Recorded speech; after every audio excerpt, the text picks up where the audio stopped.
Hello everyone. I'm glad to see you on my channel. The story I'm going to tell you today is pure.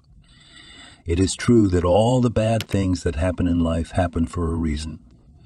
It is said that we can appreciate the good things, the things when they happen to us. I hope you enjoy this story. I wish you a pleasant viewing experience. John came home after the recording session. The double stroller barely squeezed through the doorway, tilting threateningly, ready to collapse to the floor with the children. But John was there in time to pick it up.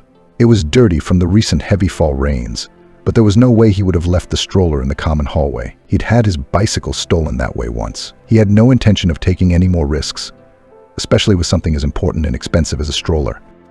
It wasn't cheap. John suspected one of his neighbors of stealing. The mean, grouchy old man seemed to hate the clutter in the entryway, but John had no proof. He accepted defeat, and from then on kept all the stuff in the apartment, away from prying eyes. He took the children out of the stroller one by one, first Emily's youngest daughter, then his oldest son Brian. Actually, the children were twins, so the terms youngest and oldest were conventional. Does it make a difference that Emily was born 8 minutes later than Brian? In the future, it's unlikely to matter to anyone. At least, that's what John thought, since they were still only 3 years old. But he was comfortable calling them that, and so was his wife Jessica. John undressed the children one at a time, taking the overalls off the youngest first. She was always sweating profusely. Then the older one undressed as well. He, of course, was not happy about having to stand in the kitchen like a butterfly still in its cocoon, but he was less scandalized. And besides, he wasn't just older, he was a future man. At least Jessica thought that girls could be forgiven what boys couldn't. That's why Brian wasn't handled until after they were done with his little sister. Would that affect him in the future? Very likely.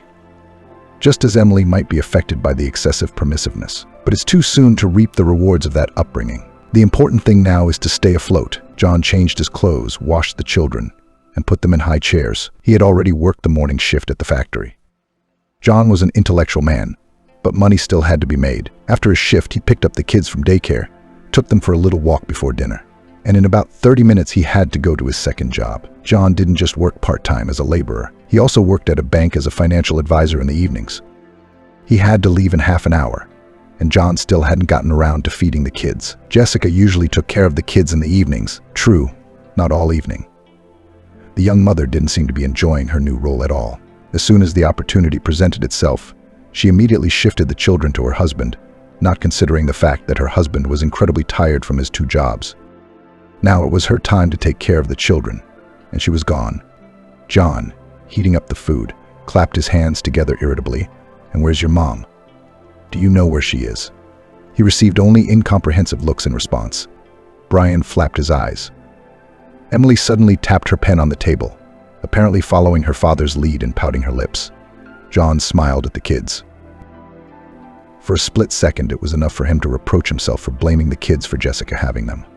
In fact, with offspring they had been rushed. Jessica herself had no desire to work and take care of the children at all, and John just couldn't tear himself away. He would have liked to, but physically he couldn't. Every time he regretted that Jessica had given birth to those beautiful babies, he spent the next week in despondency. And how could he have ever thought of that? How did such a thought get into his head? Eventually, he would calm down, deciding that it was all stress from overwork. If only Jessica had even an hour more time with the kids. John walked over to the babies, kissing both of them on their little tops. And of course, the first kiss went to Emily. She was the youngest, after all. Well, the next, and logically, the last. It was good for Brian that at this age they hadn't yet realized that someone else was getting a little more attention. Maybe someday they'll realize that. Kiss the kids. John popped out of the kitchen, wanting to get a better look around their little apartment. Maybe the spouse had just fallen asleep without hearing them come back. Could she be hiding somewhere, not wanting to deal with her own children? If so, John would have to make her do it. And why is it easy for her to shirk her direct duties all the time? After all, she's the one who wanted to have a baby. She was the one who insisted that it was time for them to be adults, time for them to become parents. So why didn't she take care of the children at all? John didn't understand that, and he didn't have time to think about it. He would have liked to lounge in front of the TV like a snail, or he would like, as his wife often did, to sit on the balcony with a cigarette, thinking about eternal things. But he had no time for such luxuries. John continued to look for his wife, but expectations were not met. Apart from John himself, his children, and a lonely cactus, There was no one in the apartment. Jessica had gone somewhere else again. Well, it wouldn't be the first time. He returned to the kitchen, quickly fed the children, all the while glancing nervously at his watch. You can't be late for work. Pulling them out of their high chairs, he sat them down in front of a pile of scattered toys. When they were minutes away from leaving for work, the front door slowly opened. John jumped with happiness, mentally thanking himself and his wife. Even to the Lord God he gave a feeble thank you, thankful that she was back. But he didn't yet know what lay ahead of him. He kissed the children once more in the same order, but already with more enthusiasm, and ran out to meet his wife. "Honey, it's late. I could be so late for work. Where have you been?" He began, nervously removing his outerwear. Carelessly tossing the scarf off his shoulders, he continued fed the kids. "Nothing is required of you. Just watch them. Play something. Will you do it yourself? Or why don't you say something?" Jessica, who had just returned, stood motionless in the hallway. She hadn't taken off her coat. Her eyes were tired, though she obviously had nothing to be tired about. The day went something like this. John would get up early in the morning, take the children to the garden, then run to work. After work, he would pick up the kids, take them home, feed them, and run off to his second job. What was Jessica doing during that time? Hell if I know. Watching TV, chatting on the phone, walking around and enjoying the pond that was near their house. Maybe going to breakfast at the cafe. Her only responsibility was to look after the kids while John was away at his second job. So why would she be tired? It's a strange thing. She stood motionless in the hallway now, eyes wandering, mud dripping off her boots. "Hey, what's the hang-up?" John asked irritably, stopping before leaving the apartment.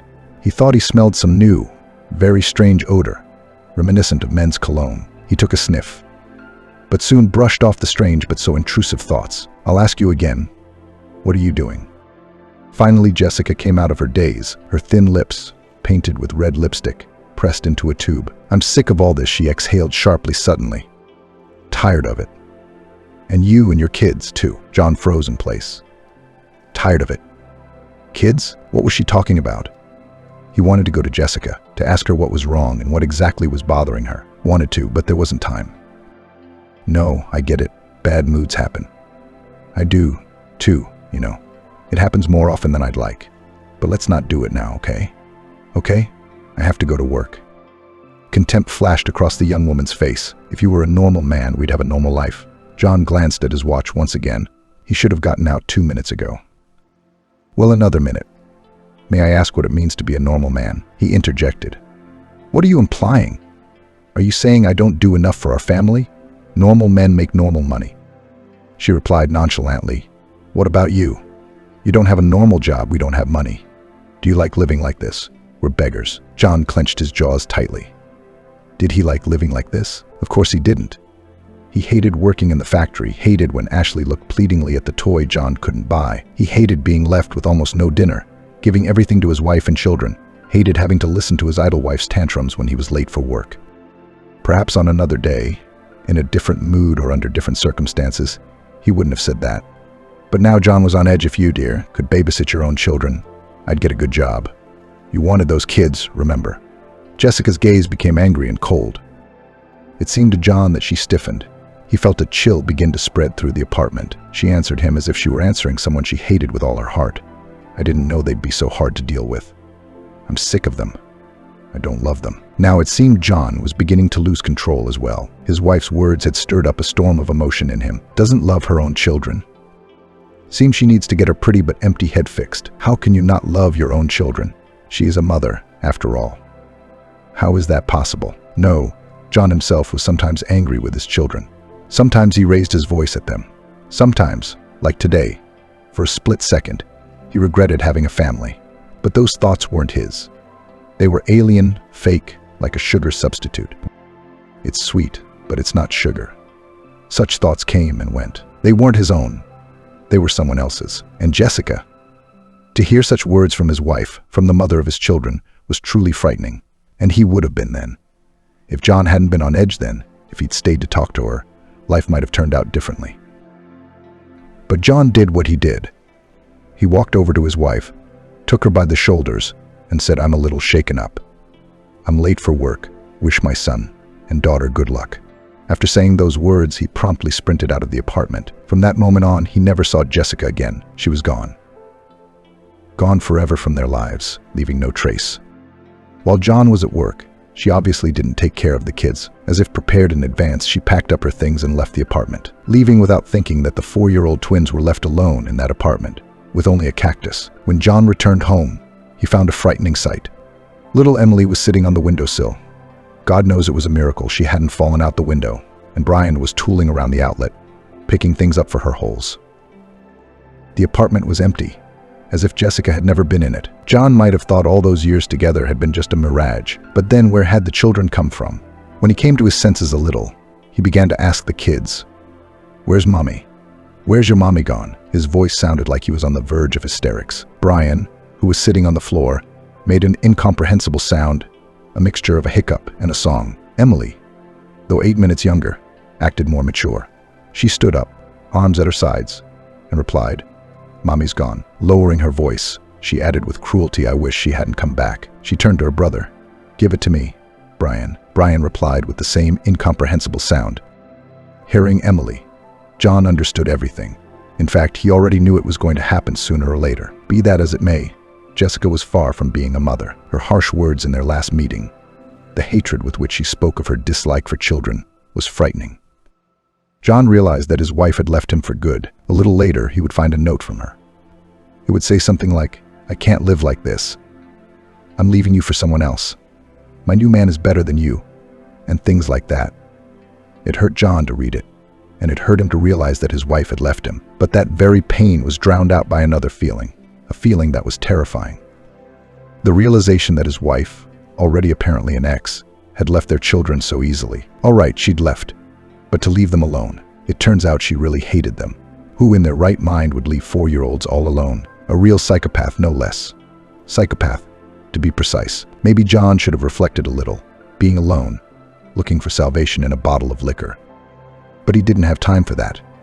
He had to work, find a babysitter for the evening, take care of the kids, and suffering. Perhaps sometime later, next time. So, maybe. John started spinning around like a hamster in a wheel. Only unlike a hamster, he acted deliberately. He had calculated everything, thought everything through. Every action he took made sense. It was hard for him. How hard it was for him. But he coped with the burden that fell on him.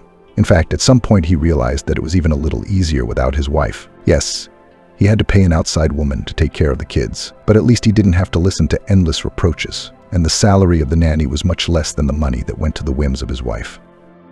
In general, he alone pulled on himself 2 small children. It was hard at first, but kids grow up fast. When they went to school, John realized it was time for a change. Still, his wife's words made sense. He actually laughed on the spot. Actually, he didn't want to spend his whole life in poverty like that, as Jessica put it, and he didn't want to live in poverty in the future. As soon as Emily and Brian started school, John realized it was time. John, or John Davidovich as he was now known, had always been interested in finance. He's also always been a man who was smart and had a good feel for the business world, always wanting more. He always knew that his time would come too. He knew that a holiday would come to his street, and so it did. After years of poverty, after agonizing nights without sleep, after many unsuccessful attempts. But still he managed to start his own business. He's done everything he's ever done. He opened his own small store format at home, developed his own small beer school, sold children's goods. But his success was hidden in the area he knew best: finance. When his children were 14 years old, John Davidovich opened his first successful business, namely his own bank. Yes, his bank was not the leading in the country. It was not even in the top of the best, but nevertheless, it was his favorite business. All those who said that he was just a child of rich parents, that he was just lucky and caught luck by the tail, just did not know how thorny the path of the head of the company was. They didn't know what John Davidovich went through. They didn't know how he stayed without food, cooking dinner for his children from the last products. No one knew what John had experienced in his long life. From now on, he was only known as the wealthy owner of a large company, John Davidovich Newman. He was known as the richest man in their town. I wonder what Jessica would say if she knew what her ex-husband had accomplished. But John decided for himself for sure he would never forgive her. Time passed. The children grew older. John Davidovich saw that they grew up typical representatives of the golden youth, not interested in anything, leading a dissolute lifestyle. He saw everything perfectly well, but there was nothing he could do about it. Still, a childhood in poverty had taken its toll. as had the fact that Emily had always been conventionally loved more. She grew up to be a selfish, concentrated, and even cruel young lady. Sometimes John Davidovich started a serious conversation with her, threatened to deprive her of money, but it did not help. I guess she had already formed her personality. Maybe John inherited some character traits from his mother Lena. Who knows why Emily had become like this? However, the fact remained that she could not be changed. Brian, at the same time, behaved exactly the same way as his younger sisters, only there was a big difference between them. Emily acted that way because she was that way by nature. Her brother Brian just did what his sister told him to do. Perhaps if he had been raised alone, or if he hadn't been restricted so much as a child, he would have grown up to be a very different person. But, as with Emily, it was too late to change anything. As much as John wanted to fix his children, there was nothing he could do about it. His business was thriving, growing, opening more and more bank branches across the country. When the kids were under 18, John fell in love again. For the second time in his life, he finally met the one and only woman he had always been looking for. His second wife, a lovely woman named Mary, was very kind and helpful. She had once worked for John, being a financial consultant. John realized that he fell in love as soon as he first saw her. Or rather, he didn't understand how it was possible not to fall in love with such a woman. He asked himself that question for a reason. Mary, like John himself, had a child from his first marriage. On their first date, she told her future husband the story of her life. How her first husband had left her with a baby in his arms. John couldn't understand that either. He did not understand how one could abandon his own child, did not understand how one could leave such a lovely, sweet woman alone. After a month into the relationship, he proposed to Mary. After the wedding, Mary and her daughter Sandra, who was 5 years younger than Emily and Brian, moved into John's house. Mary and John did not immediately introduce their children to each other. Although John wouldn't admit it, he worried a lot, thinking that Mary might leave him if she saw what kind of monsters he had raised. But pulling any further was impossible. Right after the wedding, when Mary and Sandra were moving into their new home, the children had to be introduced. Emily and Brian crinkled their faces. They were each 17 years old at the time. John stood across from his now grown-up children. Emily was so beautiful. Brian was a tall and masculine guy. What a shame their looks didn't harmonize with their inner qualities. He coughed and put the most serious expression on his face as he started talking to the kids. Emily, Brian, he began. Do you know that I got married today? Too bad you didn't bother to attend your own father's wedding. Then you'd know my wife has a daughter. Emily rolled her eyes. Brian didn't know what to think. He threw his sister a worried look, which looked rather comical. The tall, big guy was literally looking into the mouth of his frail, petite sister. Emily nodded at him. Answer me, Daddy, don't accuse me. We went to see Jessica. That's a former classmate of mine. She was having a party. What would you have chosen? Go to a cool party with your friends, or sit among boring old men who were your dad's friends? John sighed heavily. Brian, what do you have to say for yourself? You're the older brother after all. You're supposed to have your own opinion. You went after your sister again. Were you really interested in this party? He spat out the last word with undisguised disdain. How could the daughter of such a powerful man communicate in such horrible slang? John didn't understand that either. He glared at his son, wanting a coherent answer. Brian looked embarrassed. I told you, didn't I? Anyway, I was more interested in going to the hangout too, not your wedding. And why would you even want to get married? He cast another glance at his sister, and once he got a smile in return, he squared his shoulders wide. And what did you want us to do? We have things to do. John shook his head, tried to find an upside to the children's behavior, and, to his surprise, found one. At least they're inseparable, always and everywhere together. Indeed, the twins have some kind of special bond. Strange that such a special bond their mother didn't have with them. Once again, sighing heavily, he continued. Well, since you weren't at my wedding, you missed a lot. My wife Emily will live with us. I think that's pretty clear, but her daughter Ashley will also be moving in. I'll bring them over so you can meet them. He gave the children a warning look, and I don't want Ashley to hurt me, or else, figuring out what's most important to them. John continued, you have plenty of money. Not temporarily, but permanently. Understand? Brian nodded. Emily replied with a chuckle. Dad, with your money, could you marry a model? Emily, calm down, her father replied evenly. I'll bring them over now. George brought the new family waiting at the entrance. He introduced his wife Emily in the living room, where the children from his first marriage were sitting. Emily and Brian smiled strained smiles. But John was happy about that too, the best they could do. Then he introduced Ashley, a 12-year-old confused schoolgirl. She didn't want to move at all, hadn't had time to get used to this new daddy. Also, brother and sister seemed so friendly. Ashley hoped she would be accepted into their company. "Emily, you look beautiful," Emily said with a smile. "Brian, you are so manly. I hope you and my Ashley will get along quickly." Emily continued to fake a smile. Without knowing her, it could have been mistaken for a genuine smile. But her father understood perfectly well his beautiful daughter knew how to be cruel. The newly married wife pulled him by the hand. "Well, have fun, get acquainted. Now you are one family," she tossed to the children. George couldn't help but follow his wife. The newlyweds laughed, but he added sternly, "Emily, Brian, do you remember what I said?" After these words, he walked out with his smiling wife under his arm. Ashley shrank back in fear, and a sly grin played on Emily's lips. Brian only twisted his head around in confusion. "Well, welcome," he said. "The servants will get you a room." Emily threw her brother a wickedly judgmental look, and now he looked more uptight than his new little sister. Emily walked over to Ashley, leaning in close to her face. "You think I don't understand what you and your mom are up to? You think you're going to rip off our dad? It's all ours." She circled the room. "This house, Daddy's money, his company. You have nothing to do with it, and if you try to do anything about it." It was only now that Brian had a voice. "Come on, leave her alone, she's just a little girl." Emily slapped her brother on the arm. It wasn't much, but it was humiliating. "You're stupid, Brian. Why do we need that little thing? Don't you realize that when Daddy dies, she'll be in our way? She's small now, but she won't always be that small." As her brother and sister argued, Ashley felt like she was going to pass out. What were they talking about? What money? What companies? She didn't understand much, but she knew her mom wasn't like that. She remembered how once, when she and her mother had no money and bought a loaf of bread and a stick of sausage, they met a homeless man. Ashley remembered for the rest of her life the pain in her mom's eyes and how she gave the homeless man a portion of her meager purchase.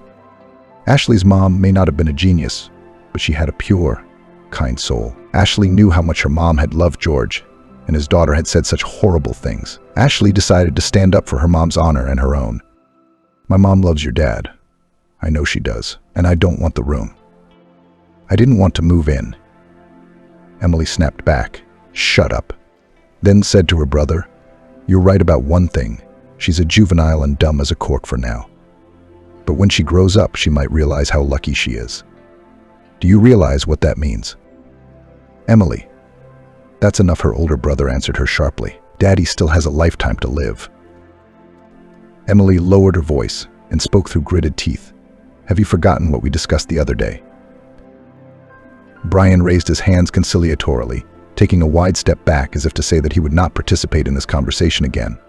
Then Emily turned to face her new sister once more. A wide smile now graced her face. But that smile was far more frightening than the words she had said earlier. "You're nobody here. Remember that?" Nervously, Jessica nodded.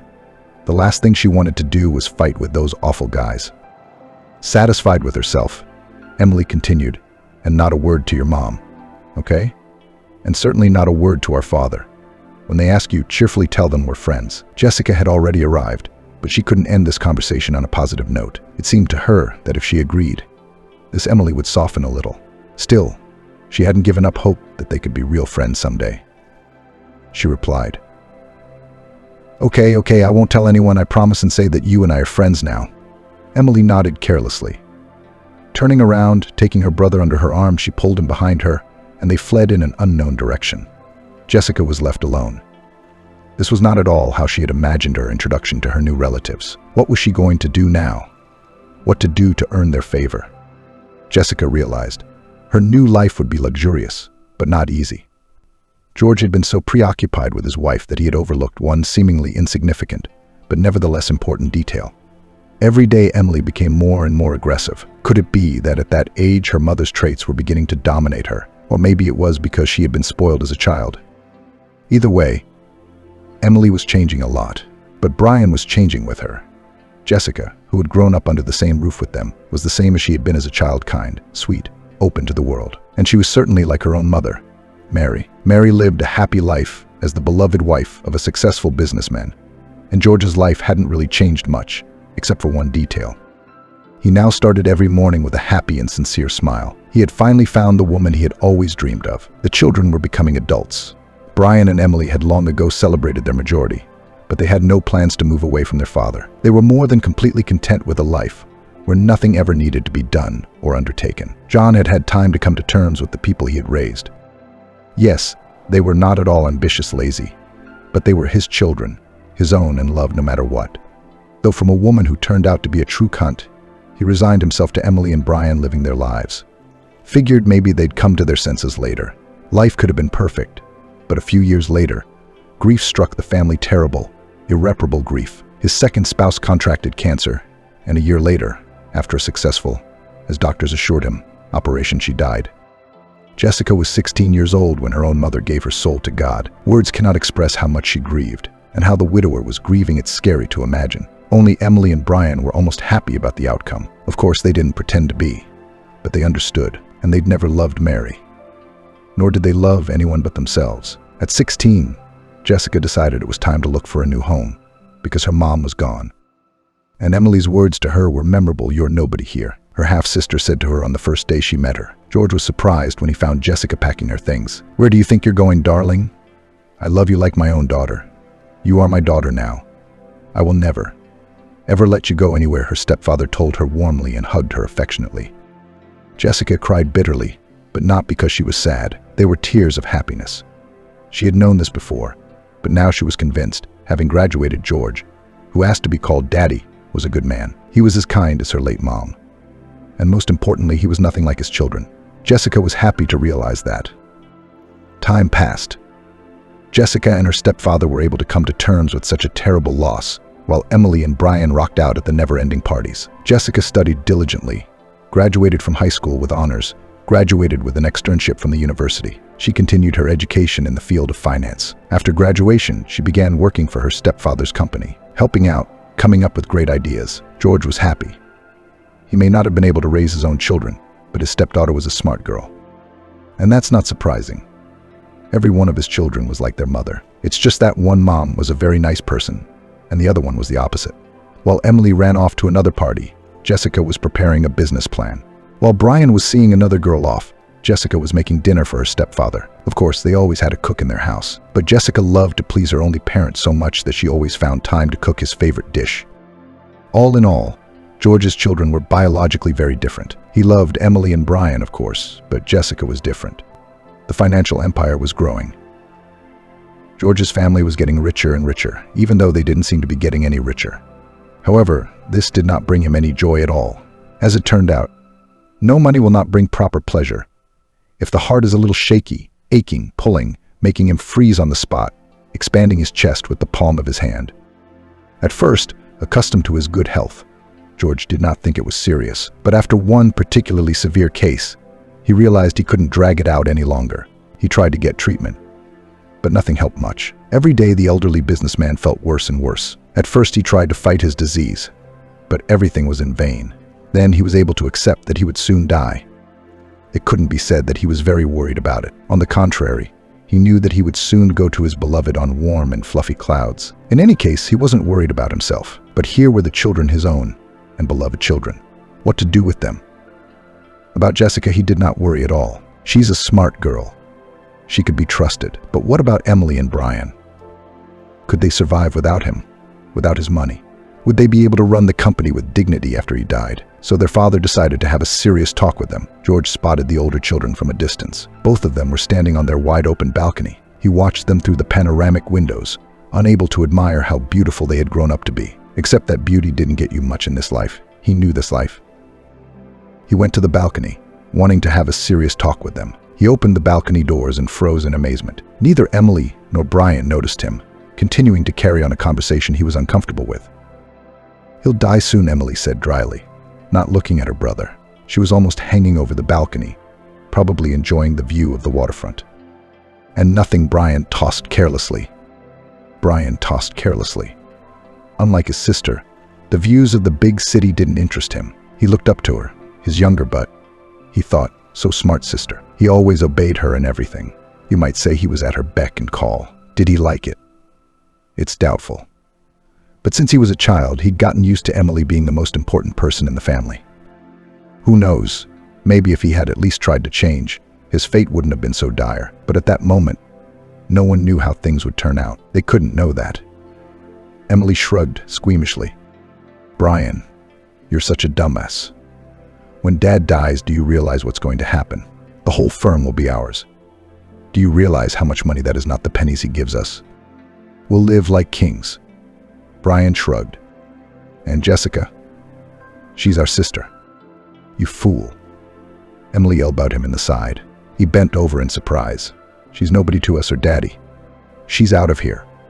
If she's a nuisance, I'll get rid of her in a heartbeat. Anyway, we have to prepare for the fact that Daddy's gonna die soon. We need to make a plan to grab everything at once. Stop, he said. What's the point of trying? We'll get it all. Just relax for once in your life. You don't understand.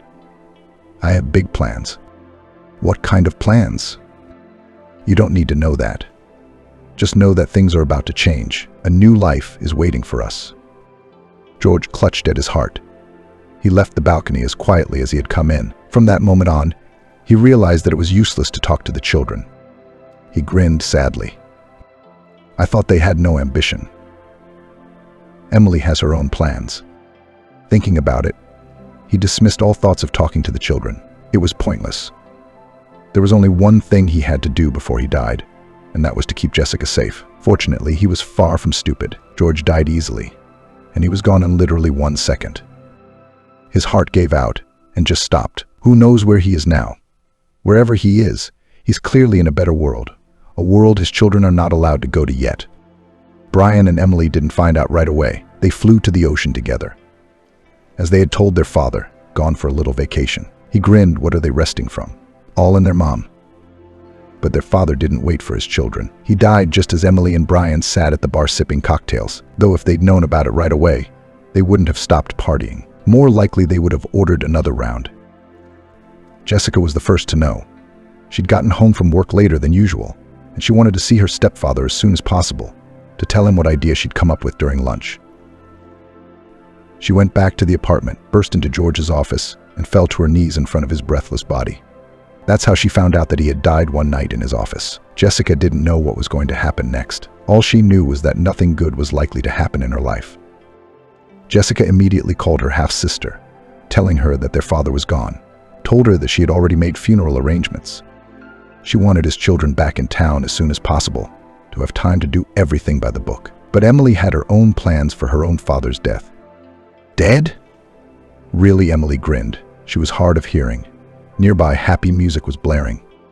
Wiping away her tears, Jessica asked, Aren't you guys upset? What do you care? Emily snapped at her. And who gave you the right to be in charge of his funeral? Well, you don't have anyone in town but Dad. You mean George isn't your dad? Emily said sharply. Don't you dare call him that. George deserved a proper burial. Jessica said angrily. You can do the funeral yourself. I just wanted what was best. Yeah, right. So back off.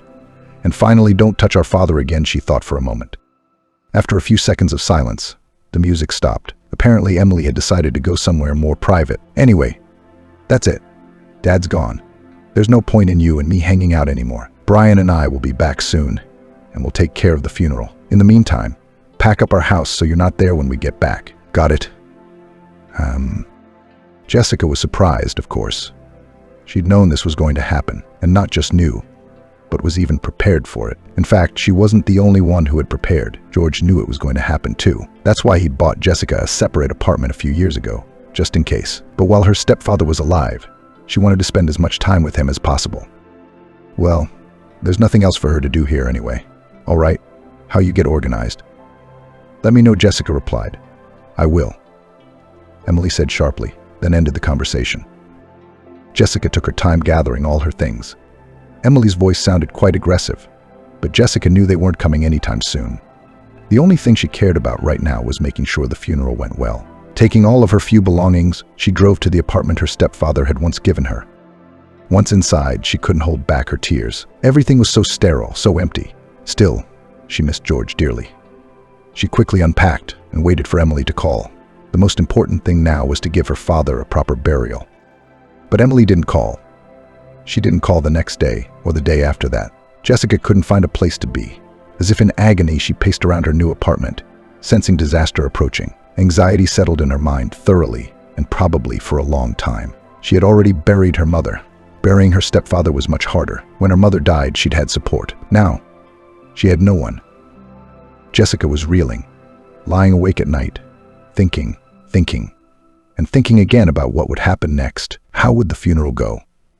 What would happen to George's firm? Those were the questions that interested her most. She had never counted on her stepfather's money, unlike his own children. And she did enjoy working at the bank. George had done everything he could to stimulate her interest in the field. Jessica was as passionate about it as the head of the bank had once been. She'd come up with so many ideas over the years, done so much for this business. So what's next? Should she just back off? Or would Emily let her work at the firm, even after George died? It was a question that begged the question, because if Jessica stayed, everyone would be on the upside. Brian and Emily would always have money, and Jessica would keep the company going. She'd run it. Maybe not as well as her stepdad, but she'd be good at it. What about Emily and Brian and Ashley? He didn't even think about it. He's always been his sister's pawn. What could they possibly have to offer the company? They didn't know anything about it at all. Anyway, Jessica was worried about her stepfather's life's work. She'd hate to see his spoiled children take things up a notch. They hadn't done anything good so far. Nothing good in their entire lives.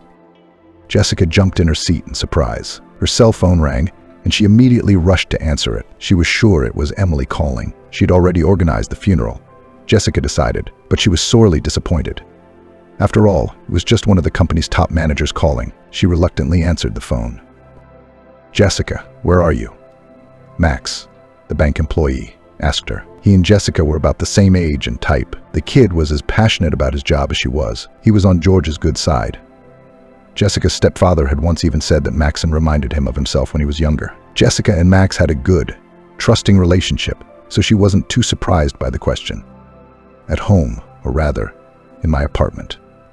It doesn't feel like home yet, and I don't know what I'm going to do next.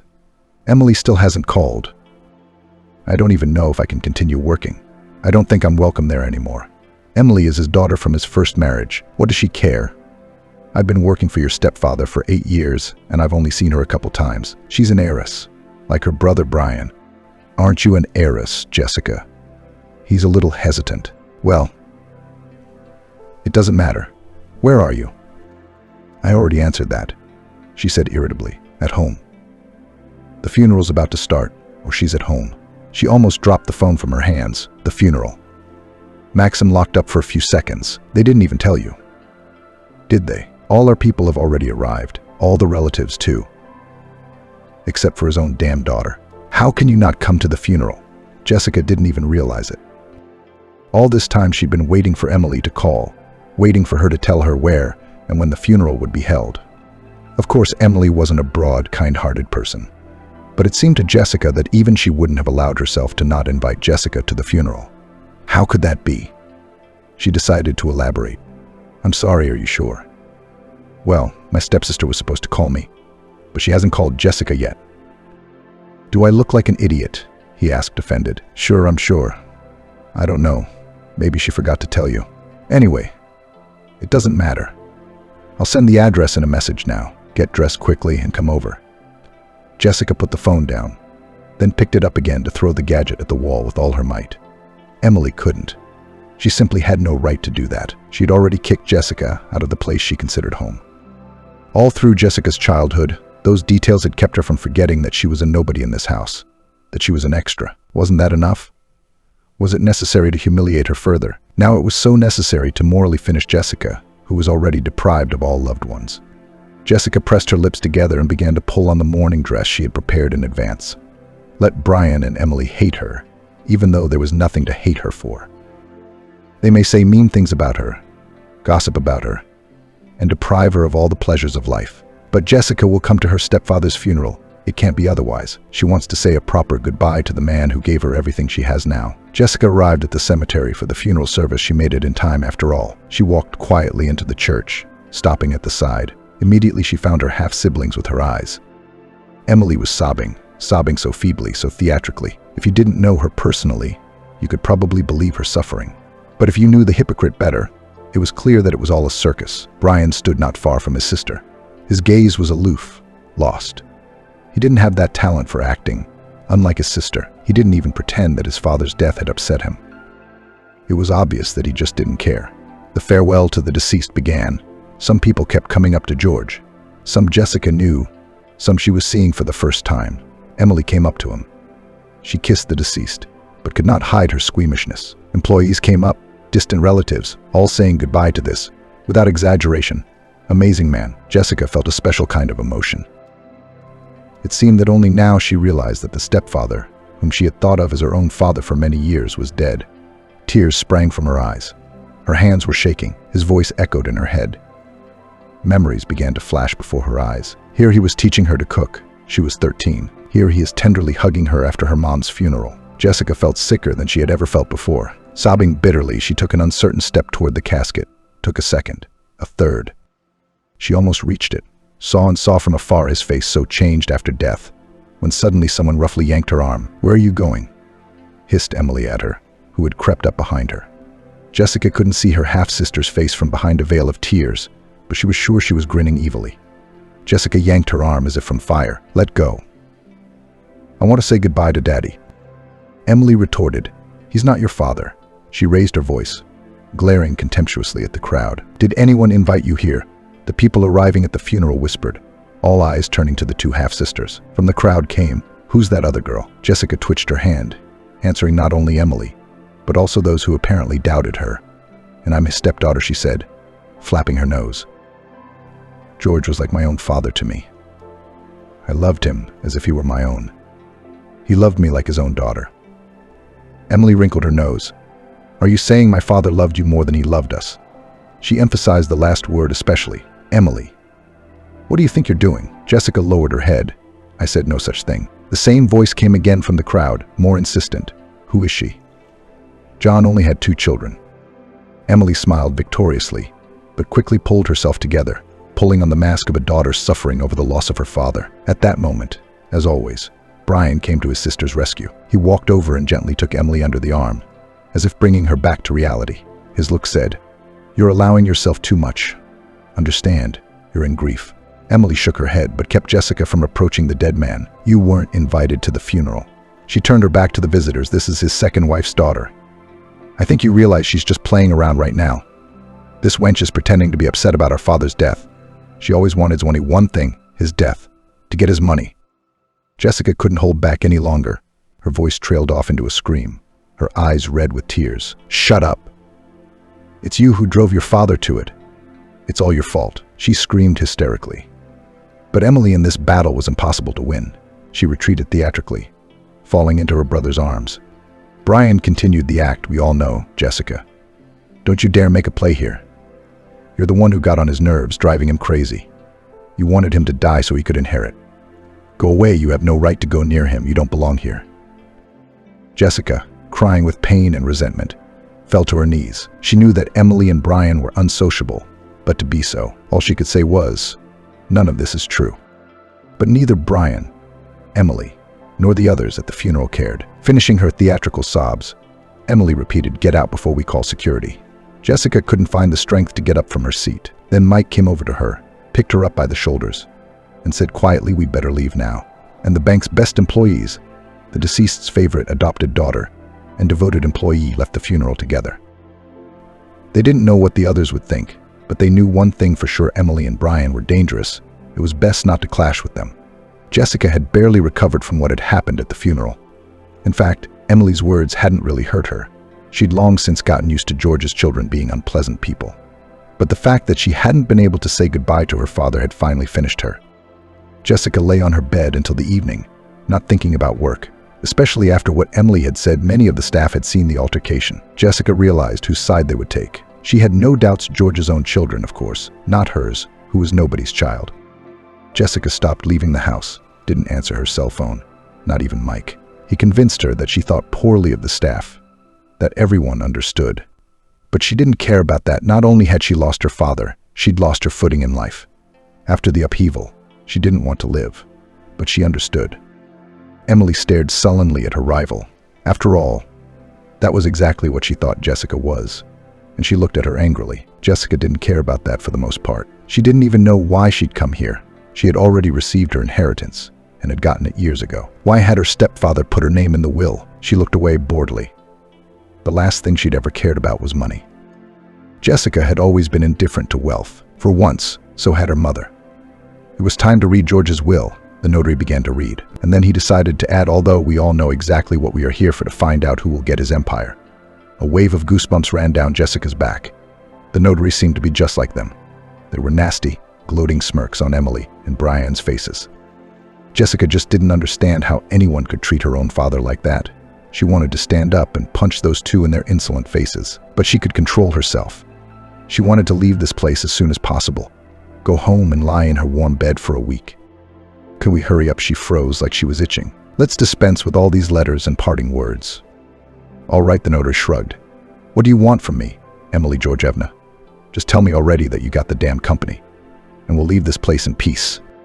Brian threw his sister an incomprehensible look. He often looked at her like that. But today, suddenly something was different. Something like realization seemed to begin to slip into his gaze. You, she suddenly asked nervously, waving him away like an annoying fly. And to whom?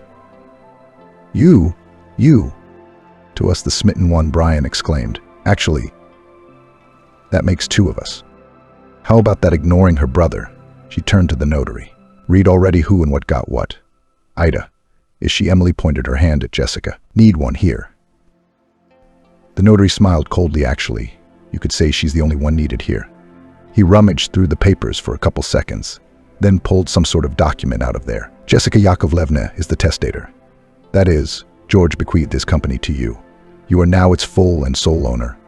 Congratulations. He shifted his gaze grudgingly to Emily. And to you, Emily Georgievna, and your brother Brian Georgievich, there goes a lifetime annuity on the company's profits in the amount of. Now, where is that? Aha, 10% of the net annual profits each. Well, that's pretty good.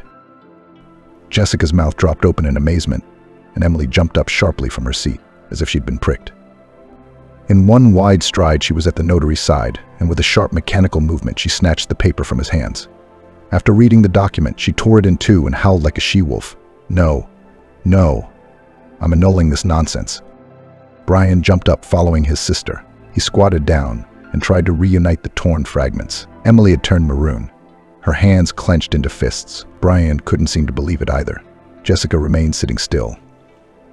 Not that she minded. She just hadn't expected it in any way. Although, come to think of it, it was a very predictable outcome. Once again, the wisdom of her late stepfather came to mind. The notary looked at Emily with undisguised contempt. Do you really think tearing up your copy of the will invalidate it? He shifted his gaze to Jessica and softened. Congratulations again. I think you should leave now. I'll see you later. I'll call you. Jessica did just that. She stood up quickly, nodded gratefully to the notary, and ran off. Seeing Emily so furious was a little scary. So, figuring what she might get, she hurried away. Jessica realized she wasn't going to be left alone, but what was there to make these grown-up infantile kids blow her off instantly? No. That's what George had done to them. She couldn't do that. As promised by her stepfather, Jessica became the new head of the company. Fortunately, she'd been there for years, so the job came easily to her. For a while, she was afraid to come to the office after all. The employees had witnessed that unpleasant scene at the funeral. But when she plucked up courage and came there, she was in for a pleasant surprise. Turns out she'd been thinking badly of people for nothing, and they were far from stupid. As Mike said, everyone understood everything perfectly and saw everything perfectly. Everyone knew what Emily and her brother were.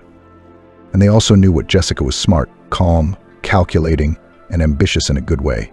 Most importantly, she was always thinking about the company and the people who worked there, not about how to fill her wallet. Her co-workers were careful to express their sympathy for what she had to endure at the funeral. They, like Jessica herself, missed their kind boss dearly.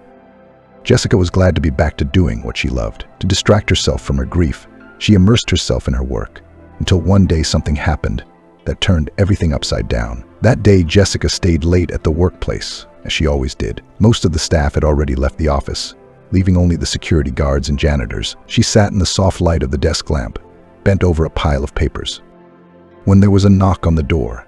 Yeah, she replied, not taking her eyes off the papers. Jessica only looked up when she heard a familiar voice. She heard it, looked up, and almost burst out laughing. Brian was standing in front of her. He reminded her horribly of the hero of a cheap love story. He was dressed in a strict pantsuit, and he smelled like some kind of acrid cologne a mile away. His thick, dark hair was so heavily coated with hairspray that it looked like you could see your reflection in it if you tried hard enough. In his hand, he held a lush bouquet of scarlet roses. When Jessica finished laughing, she asked, lost your former glory among your girlfriends? Do you have to take extreme measures now? Brian didn't share her amusement. Jessica, I'm here for you, he said pathetically. She rolled her eyes. Is it something urgent? I have tons of work to do. He quickly walked over to her, taking a seat across from her. Jessica, you've always given me nothing but warm feelings. I mean, I've loved you from the first time I met you. But Emily, she always pushed me so hard, and it's only recently that I've finally been able to let go of her pressure. Jessica, you're going to be my wife. He looked at her as if she were his last hope. Jessica laughed even harder. Her eyes darkened with amazement. Are you drunk or something? She asked, wiping away her tears. Is it okay that you're my half-brother? He jerked his chin insultingly, pulled out his phone and started reading something on it. Jessica couldn't help herself, crouched down slightly to peer sideways into the smartphone, and saw what she expected to see. Brian had a dialogue open with Emily. Apparently, she had talked him into proposing to Jessica to get the company. Jessica gave another cheerful hum as she returned to her seat and asked, did Emily send it? What? Seriously?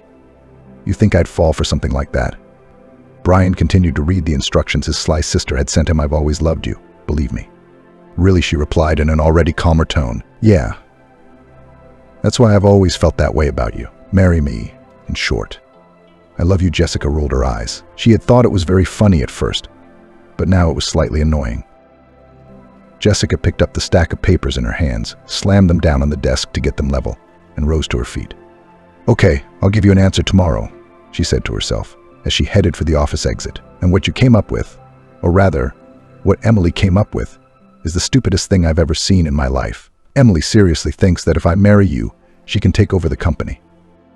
I thought she was smarter than that. Wait, Jessica, I love you, he kept insisting, as if wound up. How prepared you are. She almost insulted him. Don't you realize that Emily is just using you? It's time for you to live your own life instead of running after your sister. Aren't you living well?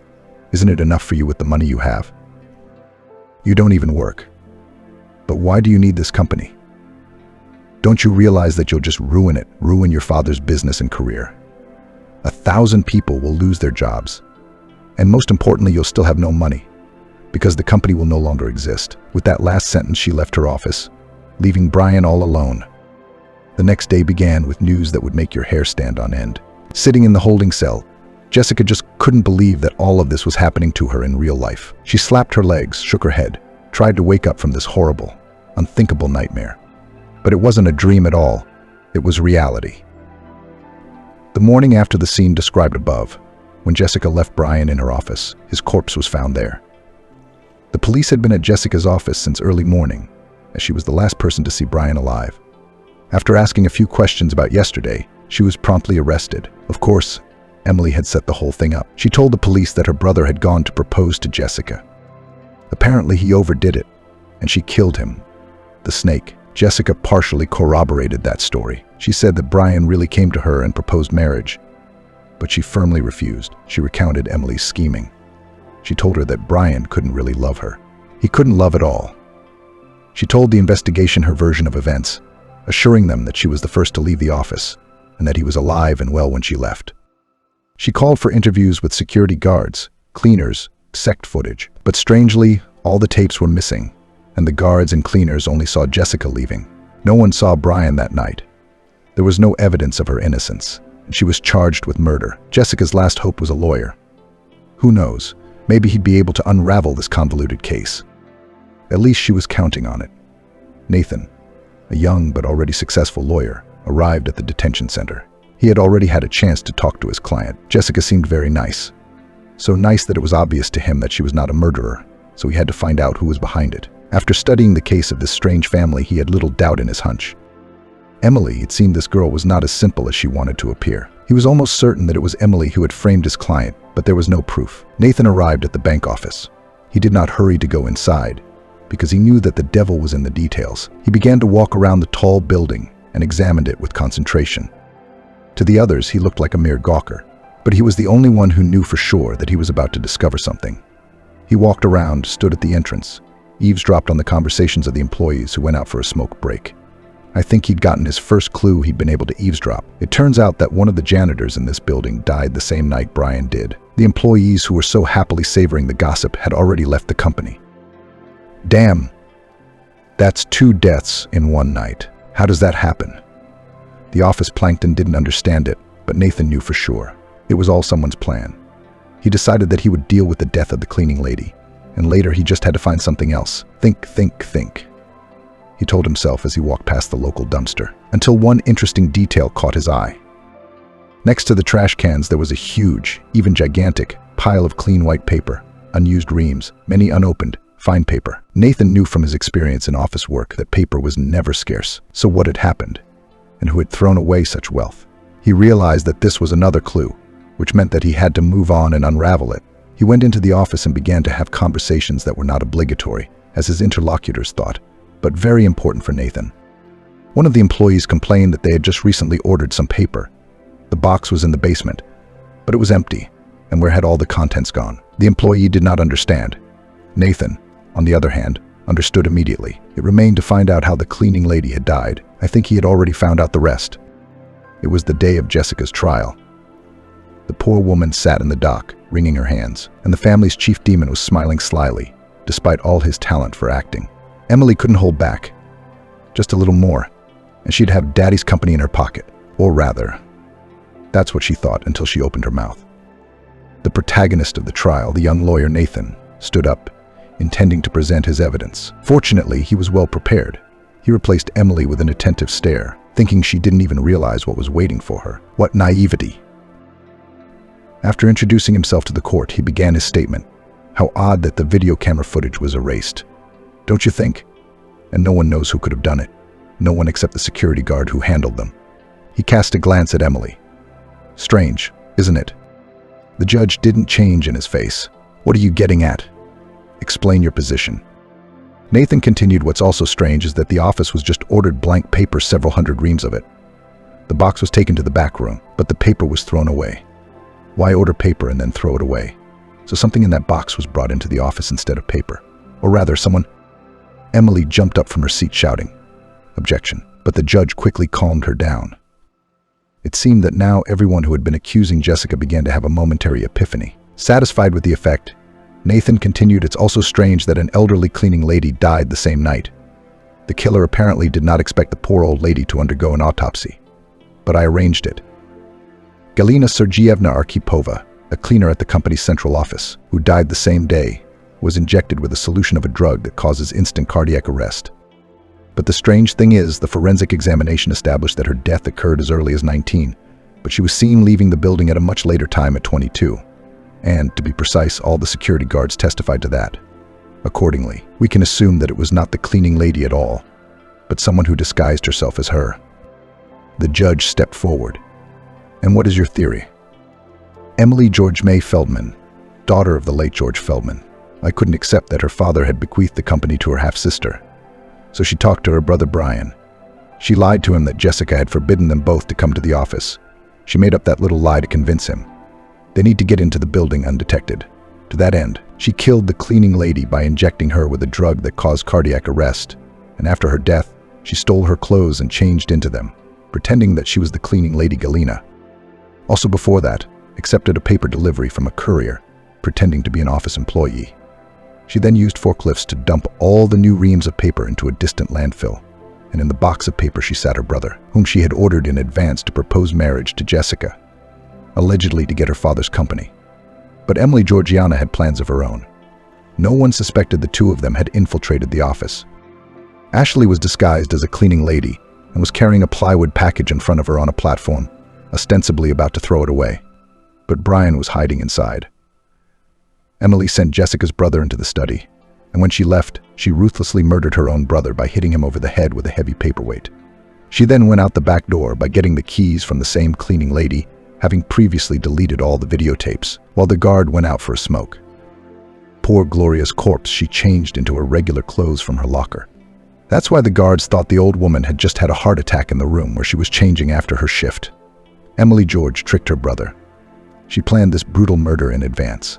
This way she would get rid of both of them, her own brother, and her half-sister. Jessica would go to prison for a long time, and she killed Brian personally.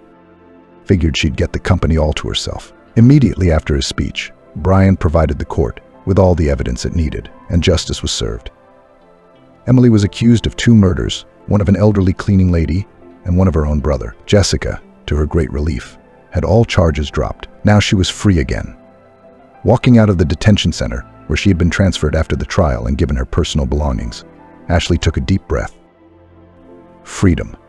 She mumbled, wiping away tears of joy, not noticing that Nathan had approached her. How great it is, just to be able to get out and breathe the fresh air. I think you are happy to be free.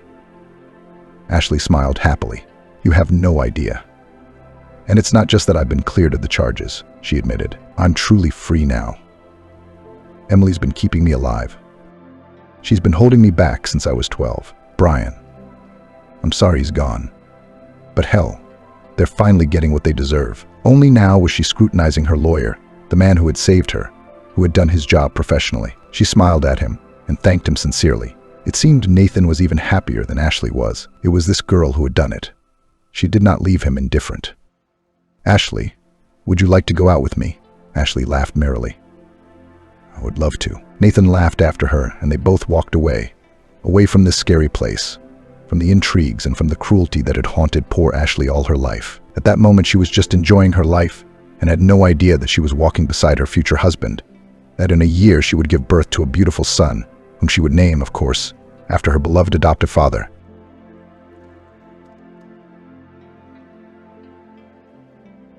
In a comfortable paid ward, an elderly gray-haired man lay under an IV drip.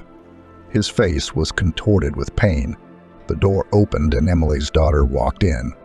A woman of 35 years of attractive appearance and figure, always well-groomed and fashionably dressed. Only her red eyes gave away that she had been crying and hadn't gotten enough sleep. Suddenly set the bag by the nightstand and sat down on the edge of the bed. Kissing her father on the cheek, she asked kindly, "Good morning, Daddy. Are you feeling a little better today? I'm so worried about you. Not only has this disease been plaguing you for so many years, but you have stomach problems. I talked to the doctor yesterday. He told me to follow a strict diet. So I brought everything on the list. Oatmeal and water and steamed vegetables.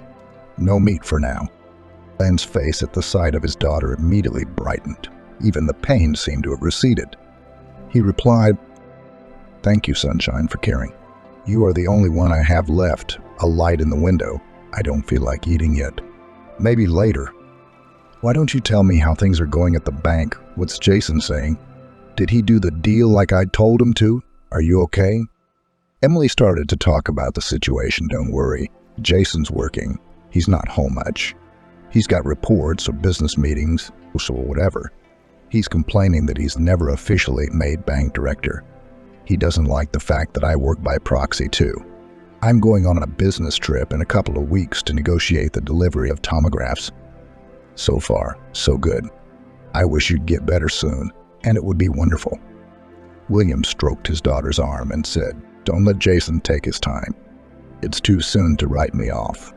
He's already in charge of everything. He'll be a principal in time. And the fact that you don't see each other much is bad. I'll be dead before I have grandchildren. You better hurry up. You're getting too old. Daughter, after Laura died, I raised you, lived for you, and was so happy to have you. A child is such a gift from fate for life." Emily didn't like this talk. She herself realized it was high time she had a baby, but if only it were that simple. So the woman hurriedly changed the subject, persuaded her father to eat a couple of spoonfuls of porridge, and ran off to work. On the way, she remembered her childhood, her youth, their relationship with her father, and tried to understand why they had become strangers lately. Emily's father was a well-known bank owner in town. He raised her alone. Her mother died very young. The girl was only 3 years old. She hardly remembered her and stared at the huge portrait on the wall of her father's bedroom. Emily imagined what she was like, how she was loved by her father, who never remarried. For that, Emily was very grateful to him. There was no way she wanted to see another woman in the house, much less call her mom. Daddy had a private life, of course, but it never came to marriage. As he himself confessed more than once, he never met someone like his beloved Laura. He loved his wife very much and cherished the memories of her in his soul. Over the years, even her bedroom remained untouched in the mansion. No servants were allowed to go in there. Papa or Emily cleaned it themselves. It was just as it had been when Mom was alive. Her robe hung on the chair as if she'd stepped out for a moment. Her favorite perfume and cosmetics on the nightstand. My father often went there and sat there for long periods of time, sighing heavily and remembering how happy he and Laura had been. Emily studied well, pleased her father with her successes. University graduated with honors. She had an entrepreneurial spirit since childhood. She already in high school managed to earn good money, making classmates control or cheat sheets for exams. Her father tried not to spoil Emily, although there was every opportunity to do so. It was important to him that she learn to make her own way in life, and of course, to marry well. William tried several times to invite to their home for dinner potential matchmakers with their offspring, those whom he himself would like to see as Emily's companions. But the girl was with a temper and no way did not want such relationships, deliberately spoiled the evening, avoided socializing. Emily read women's novels and sincerely believed that she herself will feel when she meets the one destined for her fate. After university, she opened her own small business with the help of her father. She was engaged in selling medical equipment and its installation, often went on business trips. And in one of them, in a small resort town, she met her future husband, Jason. He was not rich at all, worked as a simple manager in the clinic where she brought ultrasound machines. The guy was showering her with compliments and wooing her so assertively and confidently, as if he knew for sure that Emily could not resist. He managed to surprise her without having a lot of money. He arranged a terrific picnic in nature and then with a breeze ride on a motorboat on the river. Everything was so easy and romantic, and Emily fell in love completely. The fiancé agreed to move easily, especially since she already had an apartment. Her father helped her. Soon they met their father-in-law. Jason seemed to William a good guy, simple, smart, and he decided to slowly bring him into his business, to teach him the banking business, so that then in his old age he could hand over all the business. Who would turn down such a prospect? Jason was happy and at first very grateful to his father-in-law, and in general he was satisfied with a well-fed and comfortable life. And in his work he was not lazy, tried and succeeded. The couple played a lavish wedding. There were the press and photographers. The groom proudly hugged his bride by the waist and did not let her go for a second. The girl was happy. Everything had come true just as she had dreamed. She was in love with Jason, and he was so in love with her. It was like a fairy tale. For the first few years it was. Jason went into business, absorbed his father-in-law's knowledge and experience like a sponge. He did not forget about his wife.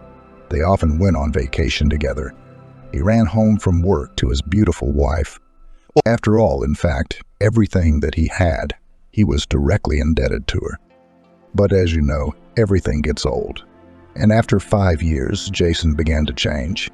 He felt like the master of his life. He felt like he'd always been that way. The passion between the couple had cooled. They were both businessmen. The whole day was scheduled to the minute. And when they met late at night, they discussed the current situation at work over dinner. It had been a long time since anyone had called anyone affectionately. It was just the same old, same old. Emily didn't want children herself at first. She thought that there was no need to hurry and that she could safely protect herself until the age of 30. But then she began to think, and for what? In fact, they lived together with her husband, earning money. All acquaintances have had children for a long time, and a lot of them. Emily decided that it was time for her and Jason to have children. But deciding is one thing, having a baby is another. And her father was getting worse. His condition had been slowly deteriorating over the last few years. Strong pain in the joints, stiffened movements. Periodically, he was treated in the hospital department. Lindson's relief came, but not for long. It was during this time that Emily became pregnant, but against the background of severe stress and worry, alas, there was a miscarriage. The term was very small. The couple decided, it's okay, it happens, but after that incident, Emily could not get pregnant again, and it depressed her a lot. Relationships with her husband have recently been very difficult.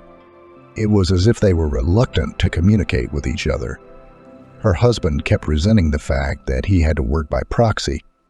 Emily wanted to be a full-fledged bank director, and Daddy was getting worse.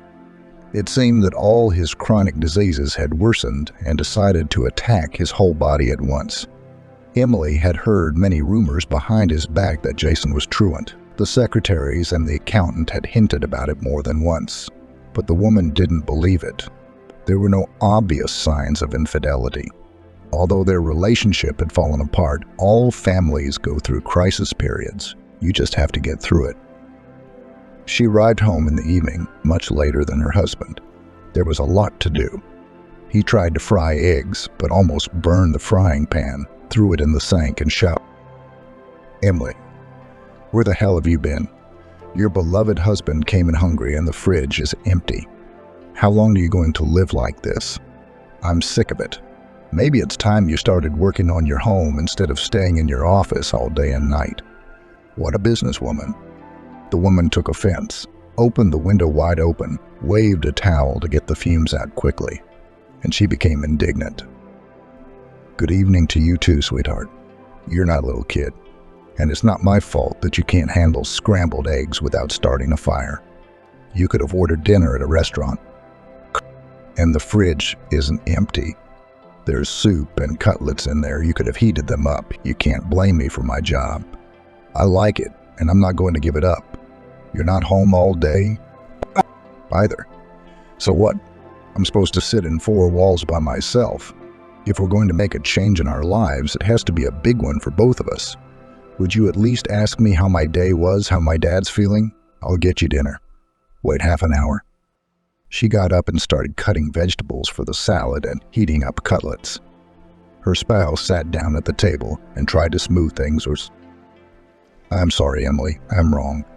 It's just been such a hard day. Everything's falling apart, and I forgot to put oil in the frying pan. It was starting to smoke. So I got angry. How's William? Did you see him today? What did the doctors say? Let me help you with something."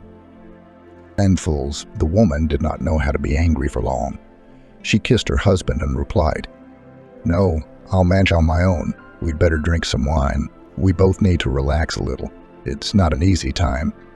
Dad's not doing much better, even though the doctors are doing everything they can. He's already lost 10 pounds with these diets. He can't eat anything. And now I have to go on a business trip. It's a good deal.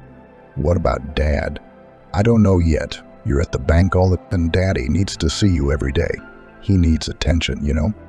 Jason immediately cheered up, his mood improving, and he began to reassure his wife.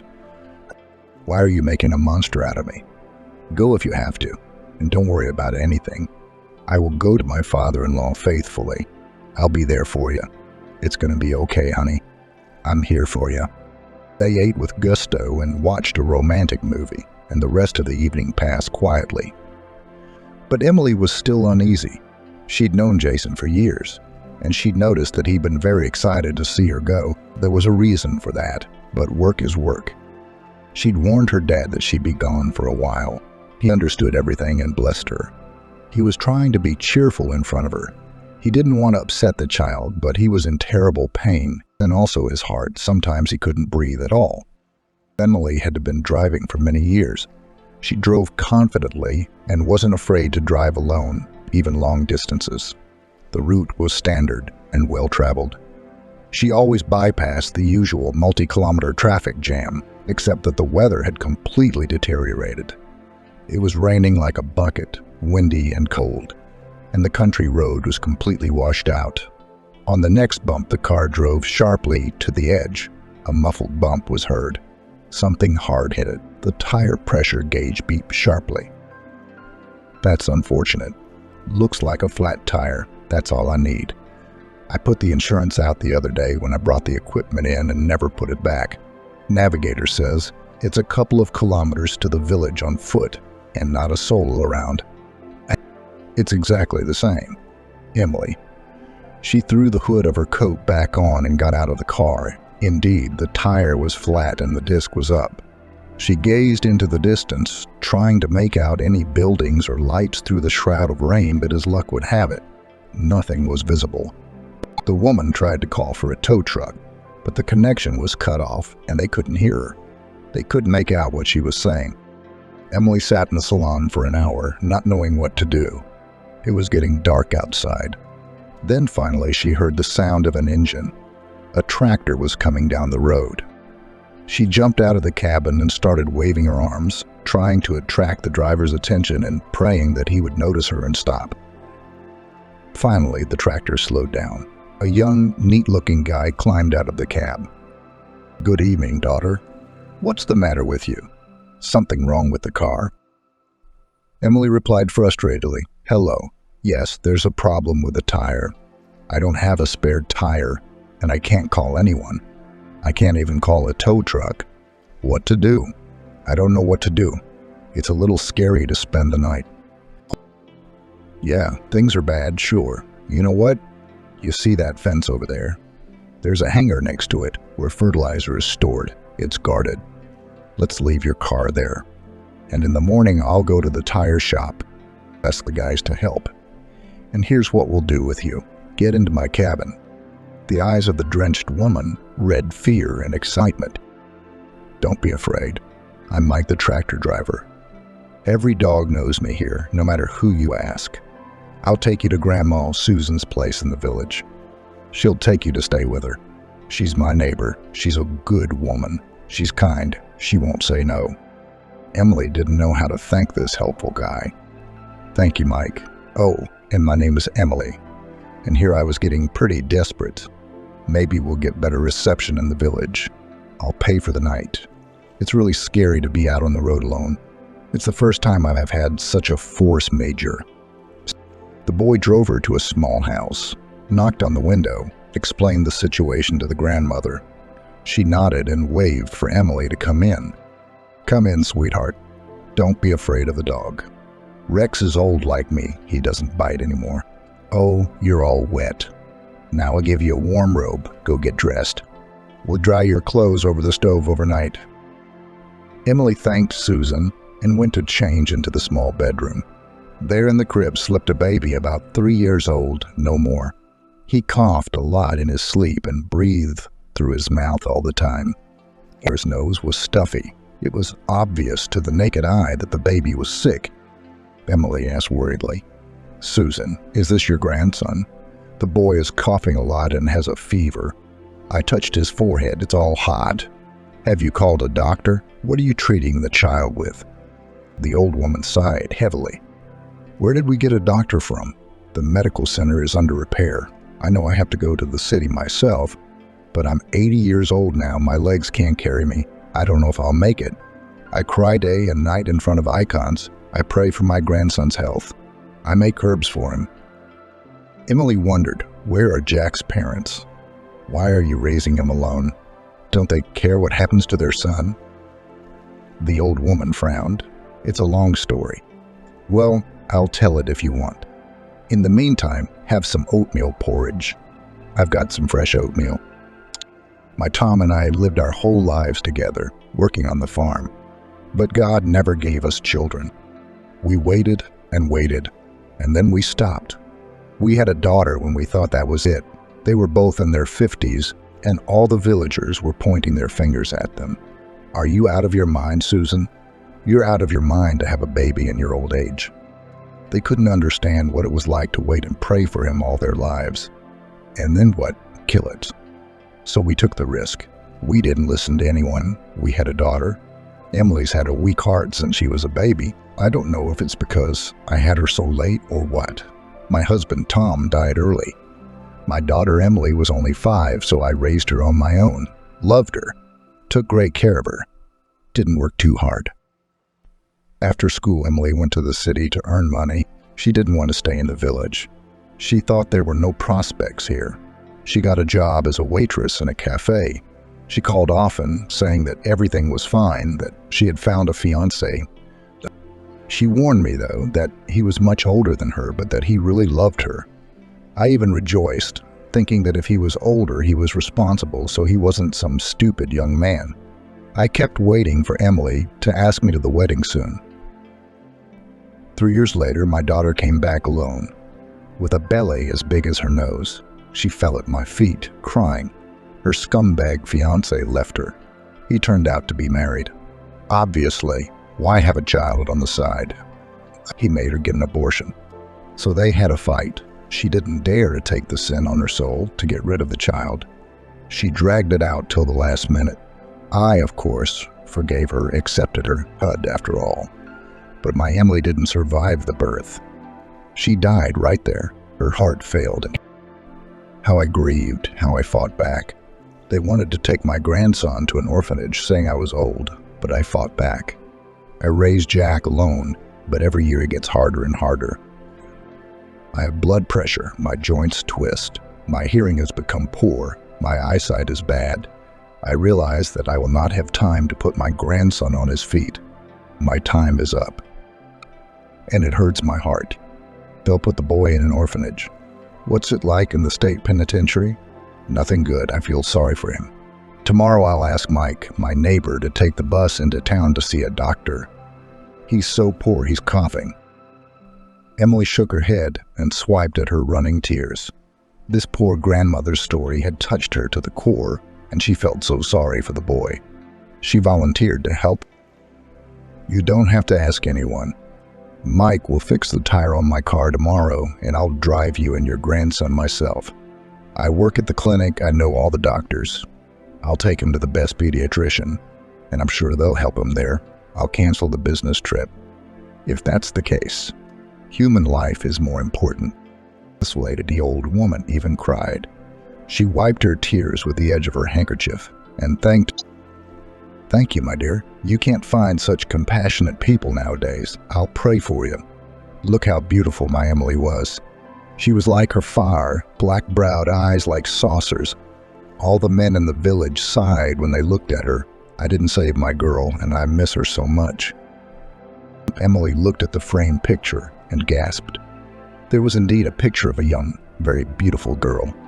She was radiant, her eyes shining with happiness. Hugging her was Jason, Emily's husband. There was no way there could be a mistake.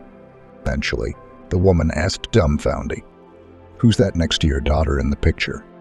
Susan replied sharply, "So it's that asshole." The married coward, Jack's father, wanted to cut him out of the picture, but then I didn't. I figured if I died, maybe my granddaughter would want to find my father. You never know, it could happen. Emily felt sick to her stomach. She apologized and went outside, putting her face in the pouring rain and wiping the tears from her cheeks. She couldn't believe it all. So Jack was Jason's son. Jason had been cheating on her for a long time. The rumors were true. People weren't lying, and she was a fool not to believe it. Poor little guy, what a terrible fate he's going to meet. Grandma's very old. There's no one else. The scoundrel father doesn't need him. Only an orphanage will do. No way. The decision came instantly, like a flash of lightning. Emily walked back into the house and sat down next to her grandmother, took her dry, wrinkled hand, which looked like a chicken's foot, in her own and began to speak. "Susan, what I'm about to tell you is hard to believe, and yet that scoundrel in the picture is not only your late daughter's fiancé, but also my husband. It's hard for me to realize it myself, but it's true. We've been together for years. I can't believe that Jason could do such a despicable thing, cheating on me and ruining your daughter. I guess it was fate that brought me to your house. You see, Jack is not a stranger to me. He's my husband's son, and I won't abandon him. I won't leave him in the lurch. I'm going to help the boy get better, and I want to adopt him. Would you mind? I have a job in my own apartment. My father owns a bank. The child won't need anything." The elderly woman looked at her dumbfounded, as if she were crazy.